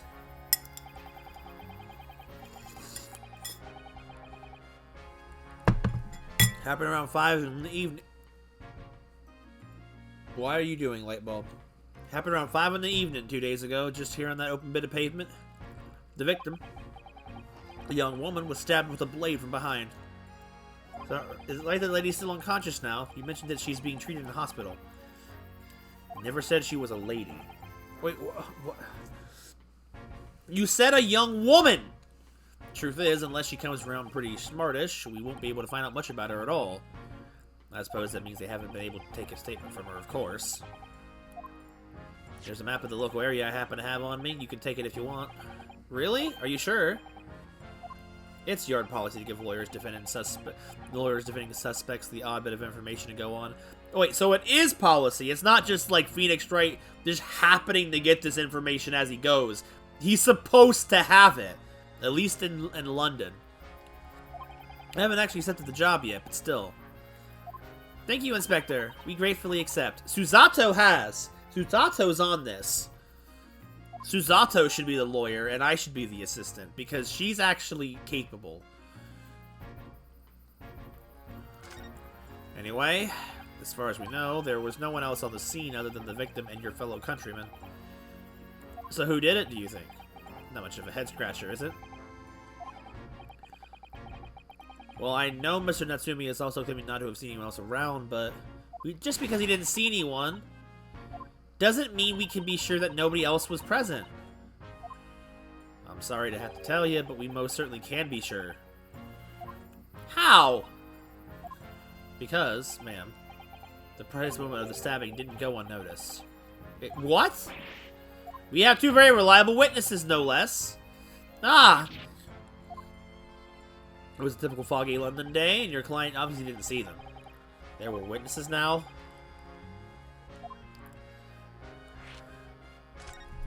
Who are these witnesses, Inspector? A fellow and his wife. And the man's one of the most reliable and respected citizens in all of London. How convenient. He's a copper from Scotland Yard. Ah!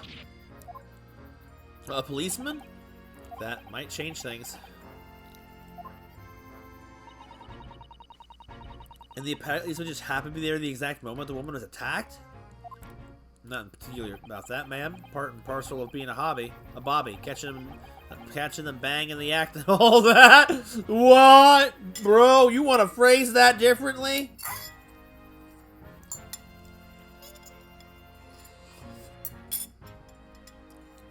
That is not how I would phrase it.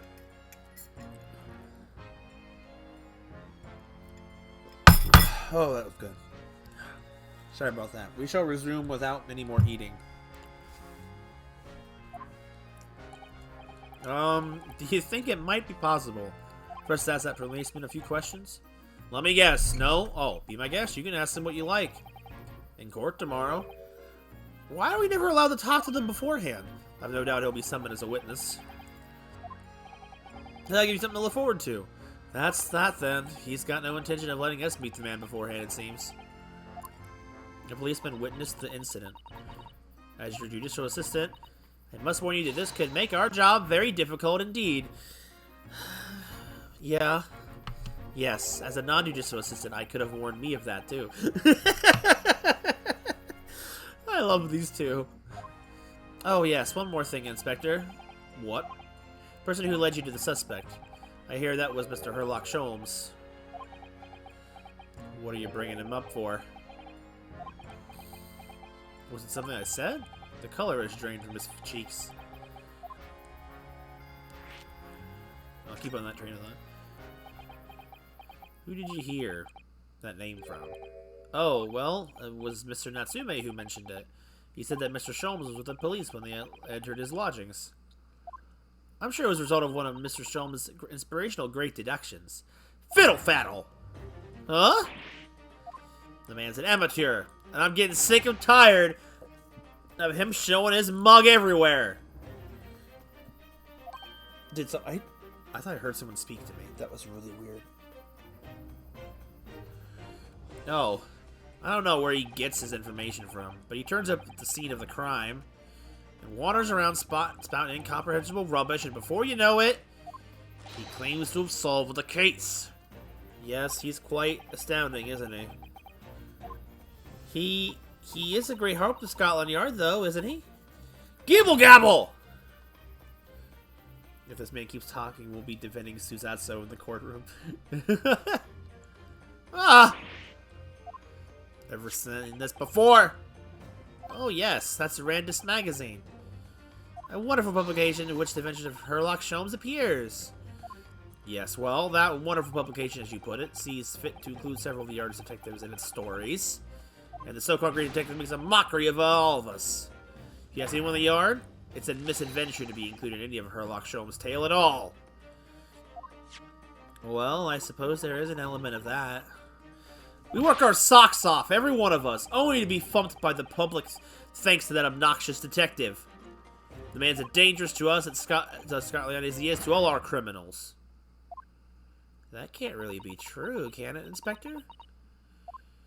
Clearly the great detective and the police have a complex relationship. It's like Batman. Give me a second, I'm gonna check something.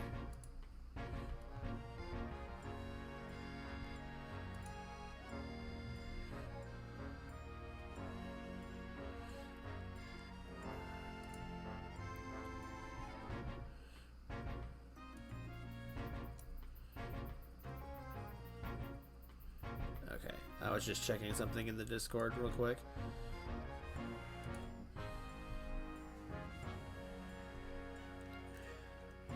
Tomorrow's trial. Moving on. That Kochi Japanese bloke goes out on trial tomorrow. You gonna defend him or not? Well, makes no difference to me, but I will just say this. No London lawyer worth his salt would touch that case with a barge pole. Because the prosecution's being handled by the Reaper of the Bailey, you mean? There's no way to save that man now. It's a waste of time trying. it is all but strange, though. Sorry? The Reaper. He hasn't appeared in court once for a good few years now. Yeah, we did hear something to that effect. And the only people he usually bothers with are the real scum. The master criminals. The violent ones. Master criminals? The violent ones? That's right. He handpicks his victims. Only deals with those guaranteed to go to the gallows for their sins. But Mr. Natsumi wouldn't hang for what he's accused of, surely. That's just my point, Sunshine. Yes, the young woman was stabbed, but it didn't kill her. Could even say the intent was there. So this isn't the sort of case I'd be expecting the Reaper to want to sink his teeth into, for one of a better phrase. Well, it's not exactly a minor infraction, is it? No, there's gotta be more to it. Some reason he's taken an interest. Really? What sort of reason, Inspector? You think I can tell what's going on inside the head of that Lord of Darkness? You'll have to ask him yourself at tomorrow's trial. Are we really going to have to face the Reaper again? The Lord of Darkness, as he put it? Well, I don't think we're going to get any more useful information out of the detective. Mr. Naruhado, can I make a suggestion? She looks so sad. This is just nothing binge, ain't it?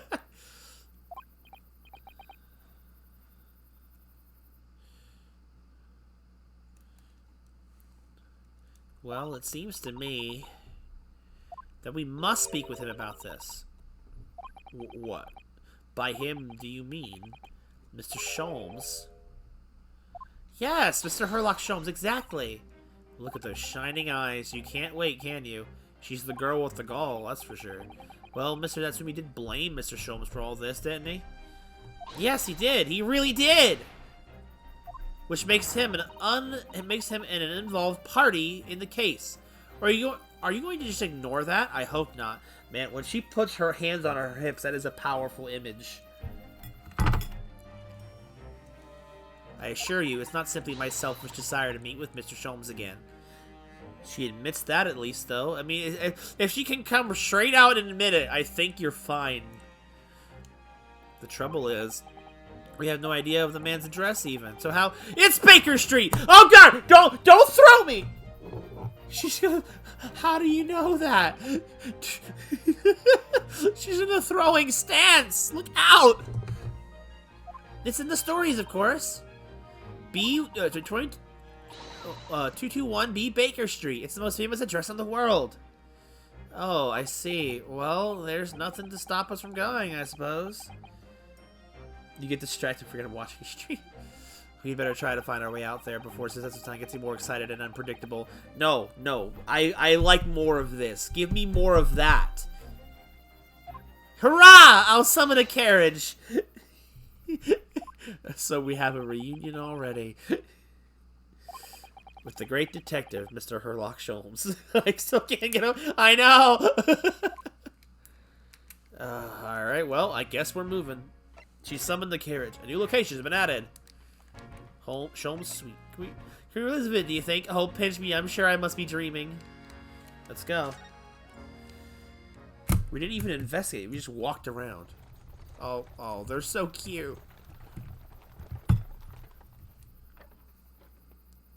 Casually walks around with sword. Yes. What a gentleman. Thank you very much. It's just up there overlooking the street. Good day. Goodbye. Thanks again. Oh, the little purse. This is it. The residence of Mr. Herlock Sholmes.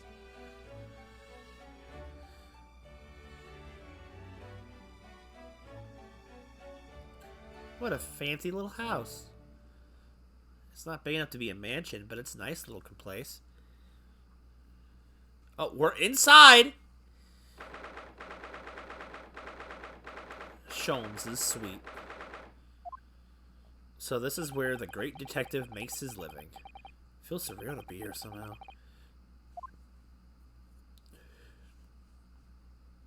I've never seen it from the back before. Is it as described in the stories, Miss Susato? Susato-san? Oh, she spun around. Many famous cases have been solved here in this very room. Oh, I suppose they must have been, yes. I never read the stories, so it's hard to get quite as excited about it as she seems to be. The detective chases the villain relentlessly as he disappears into the fog down an unlit London street. Oh, the thrill of it, the romanticism! Can you feel your heart thumping in your chest? Can't you, Mr. Naruhito? Oh, I suppose I can, yes. So if you don't mind...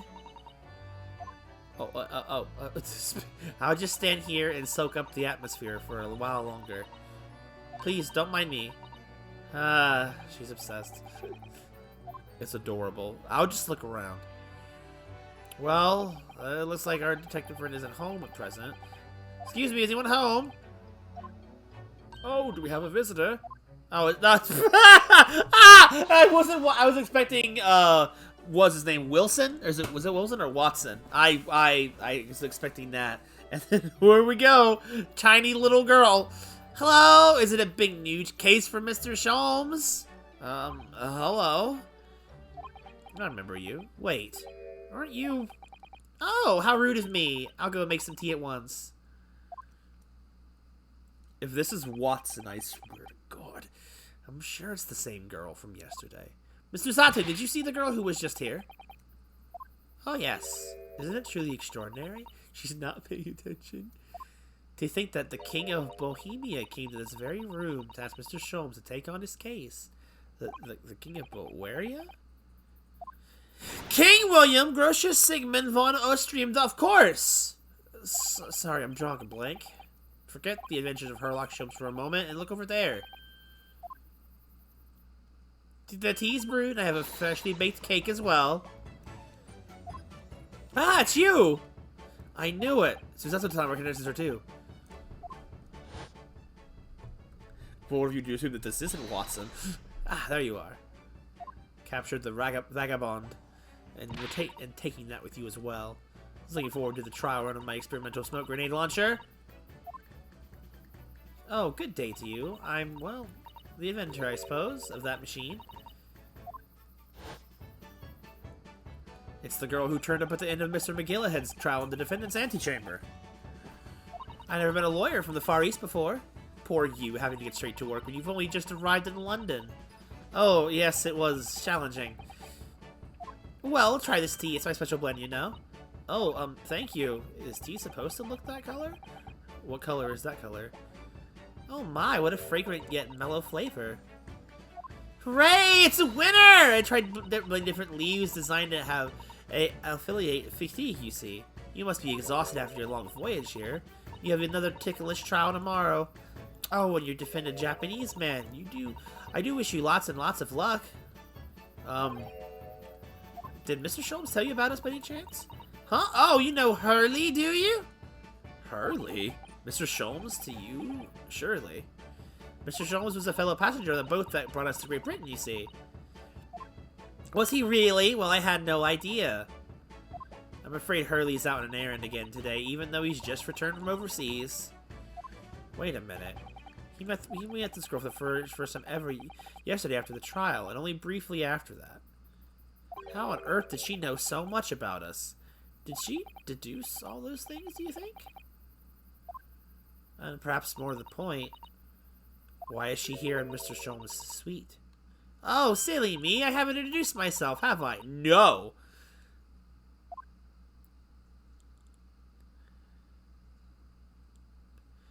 It's a great pleasure to meet you both.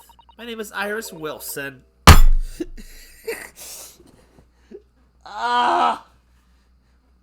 Not only is it Wilson, but her name's Iris! I know. I didn't hear it. It didn't come through. I might have yelled over it. Whoops. I know too many bad irises, and that's only know one bad iris, and that's enough. Are you going to be number 2? So Iris is his, Fire! There it goes. Iris is his, the Watson, and then,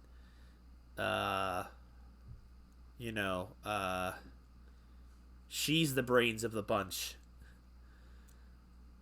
I live here together with Hurley. Iris is it? What a lovely name. That was it was really delayed. I don't know why. What? What's the matter? No, wait. This can't be. Did you say that your name was Wilson? What's the matter with Susato-san? Why is she so flustered all of a sudden? Yes, that's right. And what are your names? Oh, I'm Ryunosuke no Haruto, a lawyer from Japan. Oh, sorry. I'm Mr. Naruhato's judicial assistant, Susato Mikitoba. It's wonderful to meet you. Lovely, Susie and Runo. Got it. Susie! Should I start calling her Susie from now on? Susie? And Runo? There's more to this girl than meets the eye. I have so many questions for her. I don't know where to start. Ryan was right there. Yes, and so do I. Stop reading my mind. Okay. Iris. It was you that we ran into yesterday, wasn't it? At the Old Bailey. Yes, that's right. You were ever so helpful. Thank you so much. What happened to the street urchin girl? Oh, no, not at all. I'm sorry we couldn't have been more welcoming. Though at the time, we did have a rather large gun pointed at us. Oh, hello. Like this?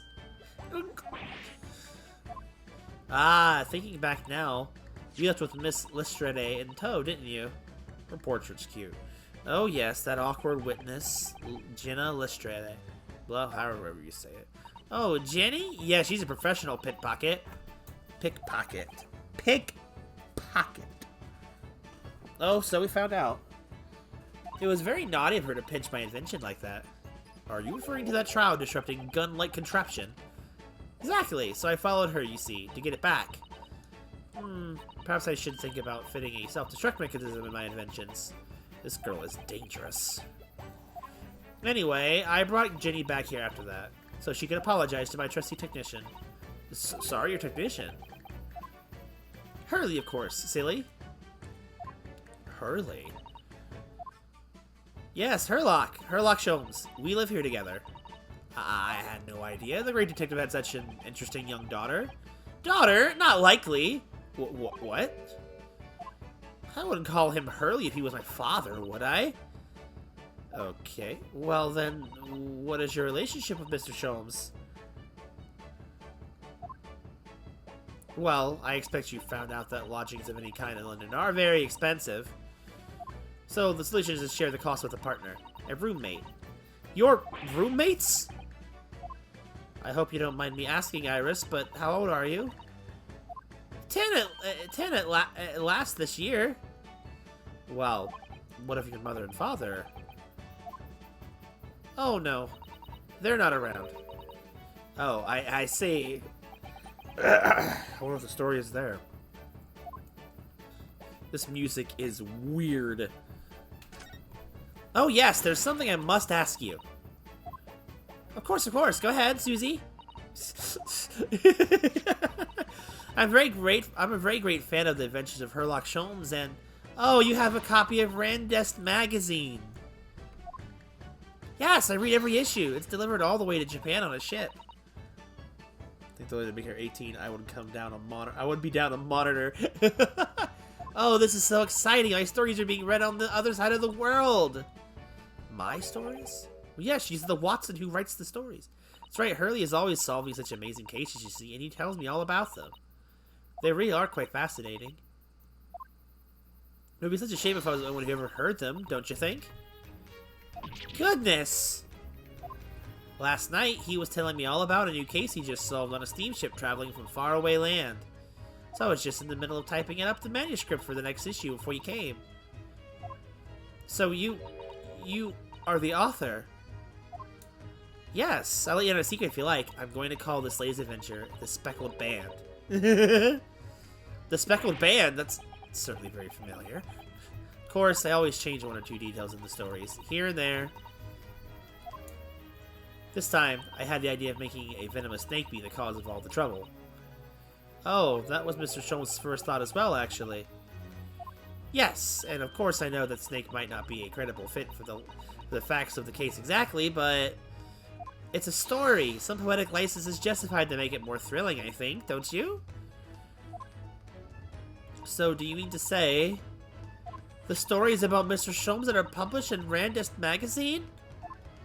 All written by me? Yes, on my wonderful and very modern typewriter. But all the stories I've ever read are all written by a doctor of medicine, Dr. John H. Wilson. Susato sounds getting more and more worked up. Ah, yes, that's me. I mean, my name really is Wilson. But what about the doctor of medicine part? That's all true, too. I'm a doctor of medicine. No! At 10 years old? At 10 years old. Well, that's quite incredible. But, Dr. Wilson is an English gentleman. Ah, yes. I did alter the setting slightly, for the stories to be more compelling. Oh, this is almost just as bad. Well, it sounds a little strange, doesn't it? A great detective with a 10-year-old girl in tow? Yeah, I mean, she's not wrong. At least she's aware of how sus that sounds. You can't deny that sounds terrible. I suppose it does, yes. Poor Susato-san. She looks like her whole world has just fallen apart. This poor child. We just... Oh, God. Oh, that was funny. I'm not surprised. I should have figured because of the steampunk design she had with Sherlock, or Herlock. Whatever. I'm out before. Yes, what's on your mind, Reno? Do tell me. How did you know that I was a lawyer and that we just arrived in London, I mean?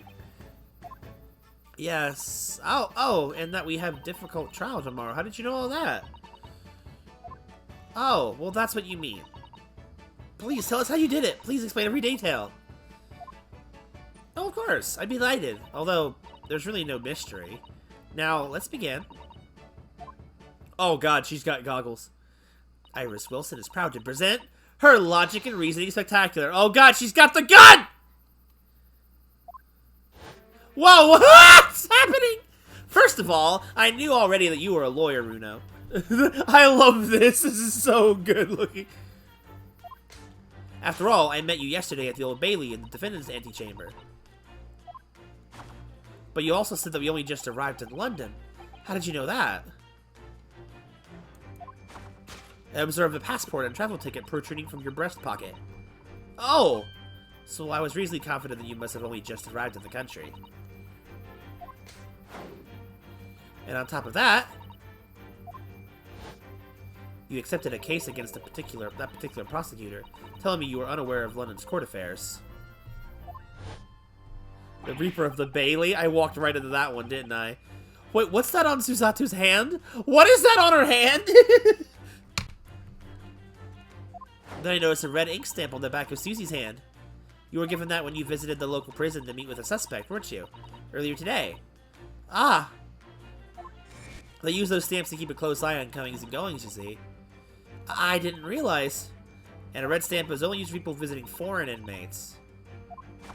So, that told me that even though you had only yesterday concluded that trial of Magnus McGillivray, the two of you had already had cause to visit a foreign inmate at a local prison. However, neither of you was wearing a particularly sad expression on your face, so I concluded that the prisoner was unlikely to be a friend or relative. That led me to believe that you must have accepted a new case. I see. But how could you have known that the trial is tomorrow? Well, having barely been home a few hours yesterday, Hurley solved yet another case. It obviously amused him. He told me that he caught a Japanese man who was bawling and trembling. A Japanese man? Well, that must have been. I love this music, by the way. Mr. Natsume got the flashbacks like... Now, Runo has that fancy Japanese sword. And I think your outfit is called a kimono, isn't it, Susie? Well, anyway, it was clear to me that you both came from Japan yourselves. So I put two and two together and decided you must be defending the Japanese man Hurley caught. And there was only one conclusion those facts lead me to. You both came here to ask Hurley about the case. God, she's a genius. There's a note on the mantelpiece that says the man's trial will be tomorrow. Hurley is always stabbing his nose with a knife, you know. He is silly. And that's all there was to it, really. Thank you for listening. I'm Iris Wilson, and that was one of my great deductions.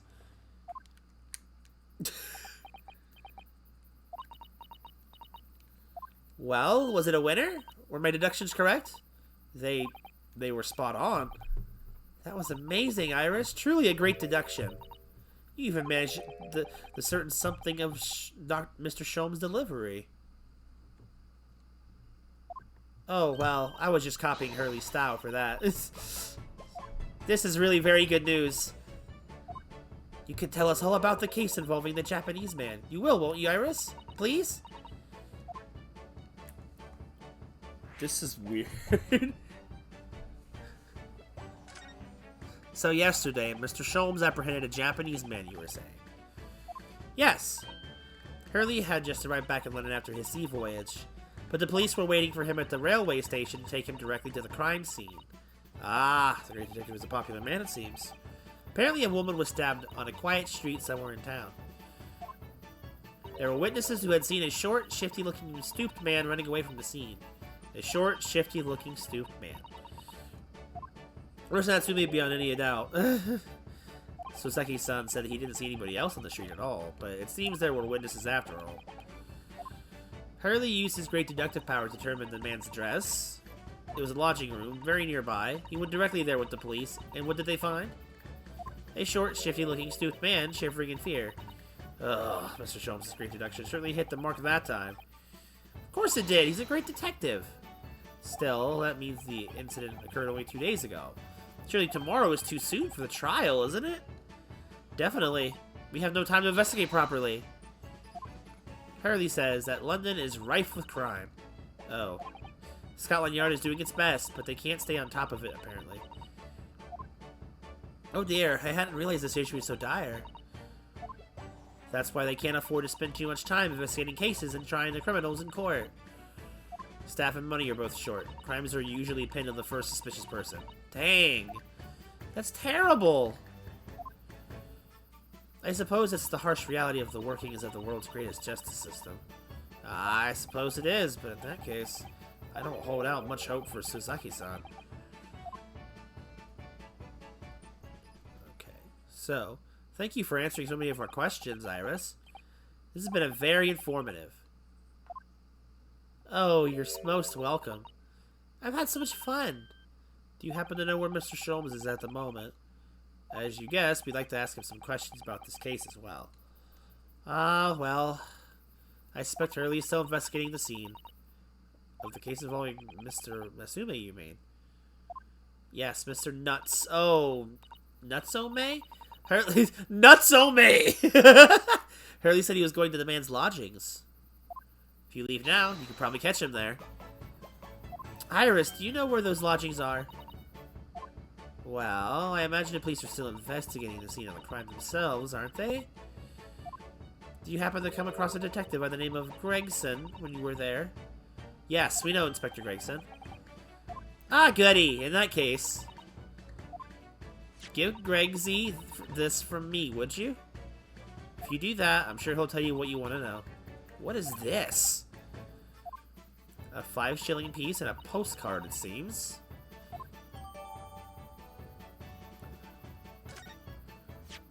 It reads, "Tell the gentleman in black whatever he wants to know. I trust that won't be a problem." Gosh, this will make the inspector help us, won't it? Well, thank you, Iris. We'll give it a try.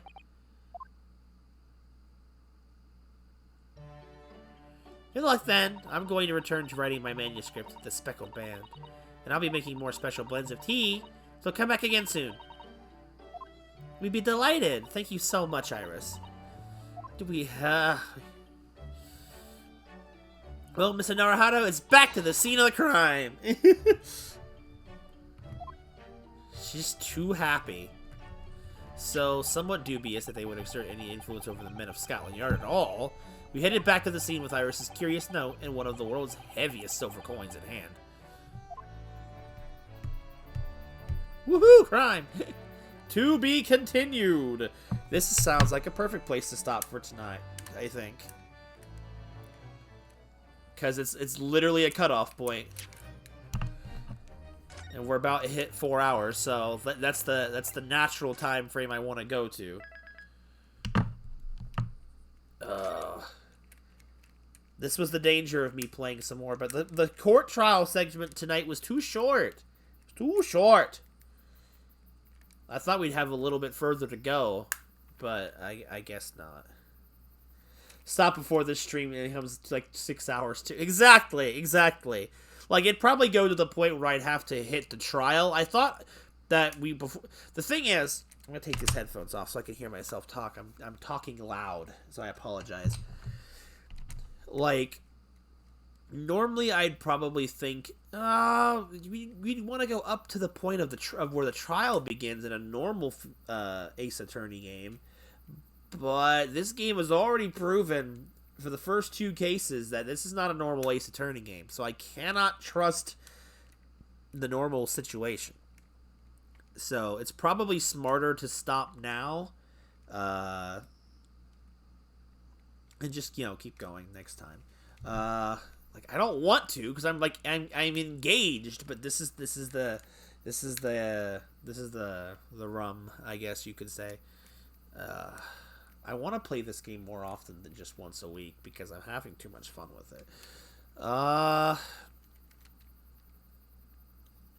Sorry, my sunburn tightened up my face with that expression I did.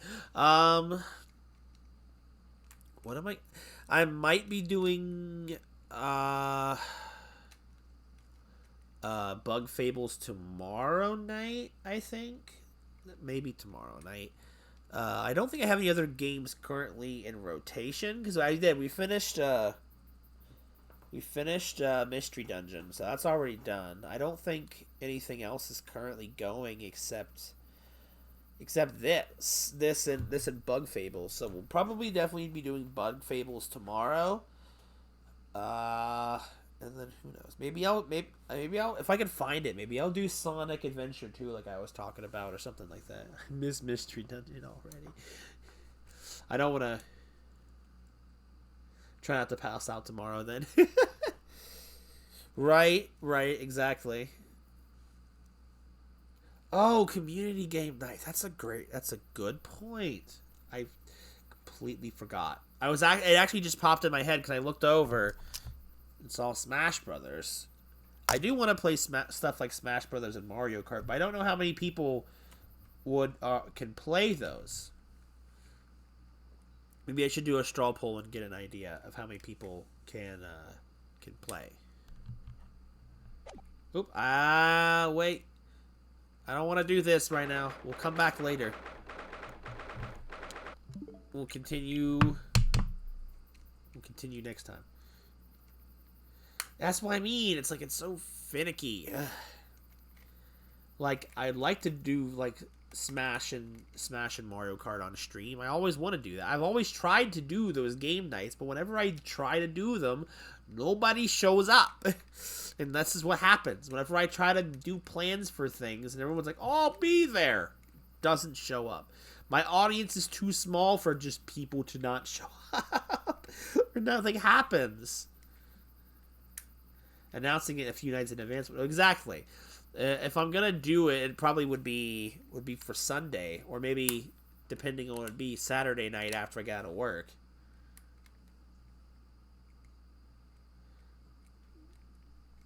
Well, there's that too. It's like I don't really care about being good or bad. I just want to have fun. That's all. Like I'm like rusty on both games as well. I also tend to think I'm not very good at Mario Kart 8 specifically. I don't know. I think about it, I've really only played for 3 hours and 30 minutes mostly because of the first 10 to 15 of the stream was me not playing the game. So, but still, it's like, it's annoying because I want to keep playing. It's like, no, this is what happens. You knew this would happen if you streamed it.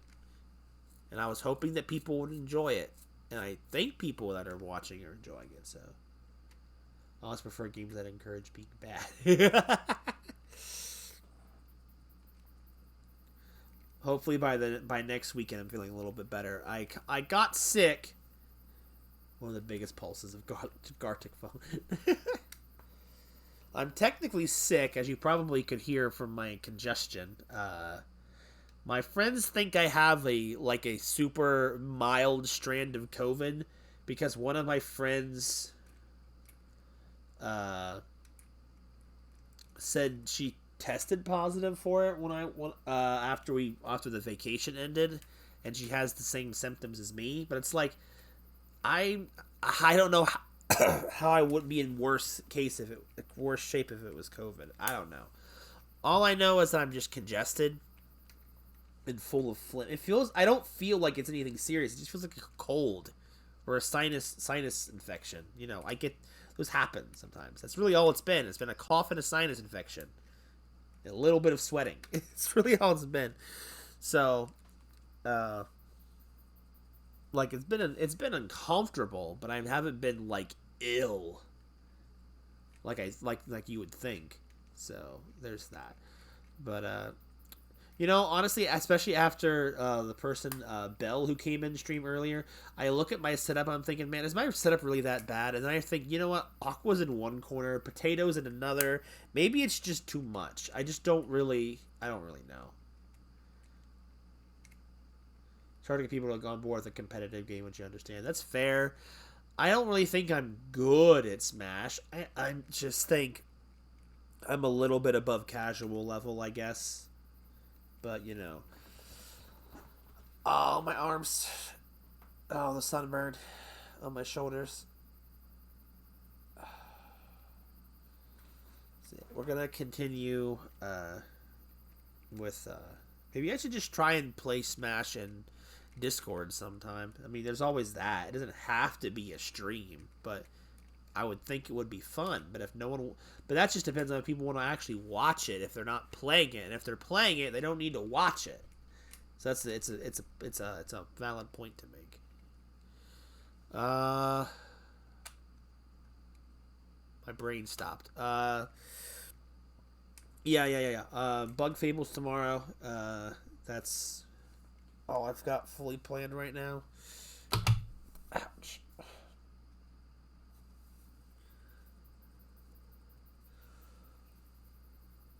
Oh, sorry. My ears were popping. It was distracting my head.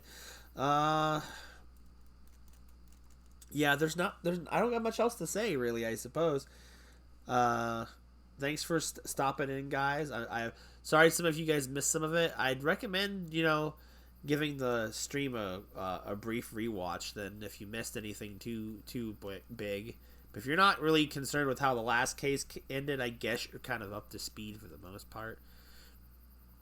Oh no. So, have a good night, guys. I'll see you tomorrow for Bug Fables, and then maybe on Tuesday, if I can find the game, maybe we can do Sonic Adventure 2. I don't know. I haven't really thought too much about it, like I said. I'm gonna go before I do another circle conversation. So have a good night, guys. I will see you guys tomorrow for the next stream. Bye everyone, and it's good to be back. See you guys then. Bye bye.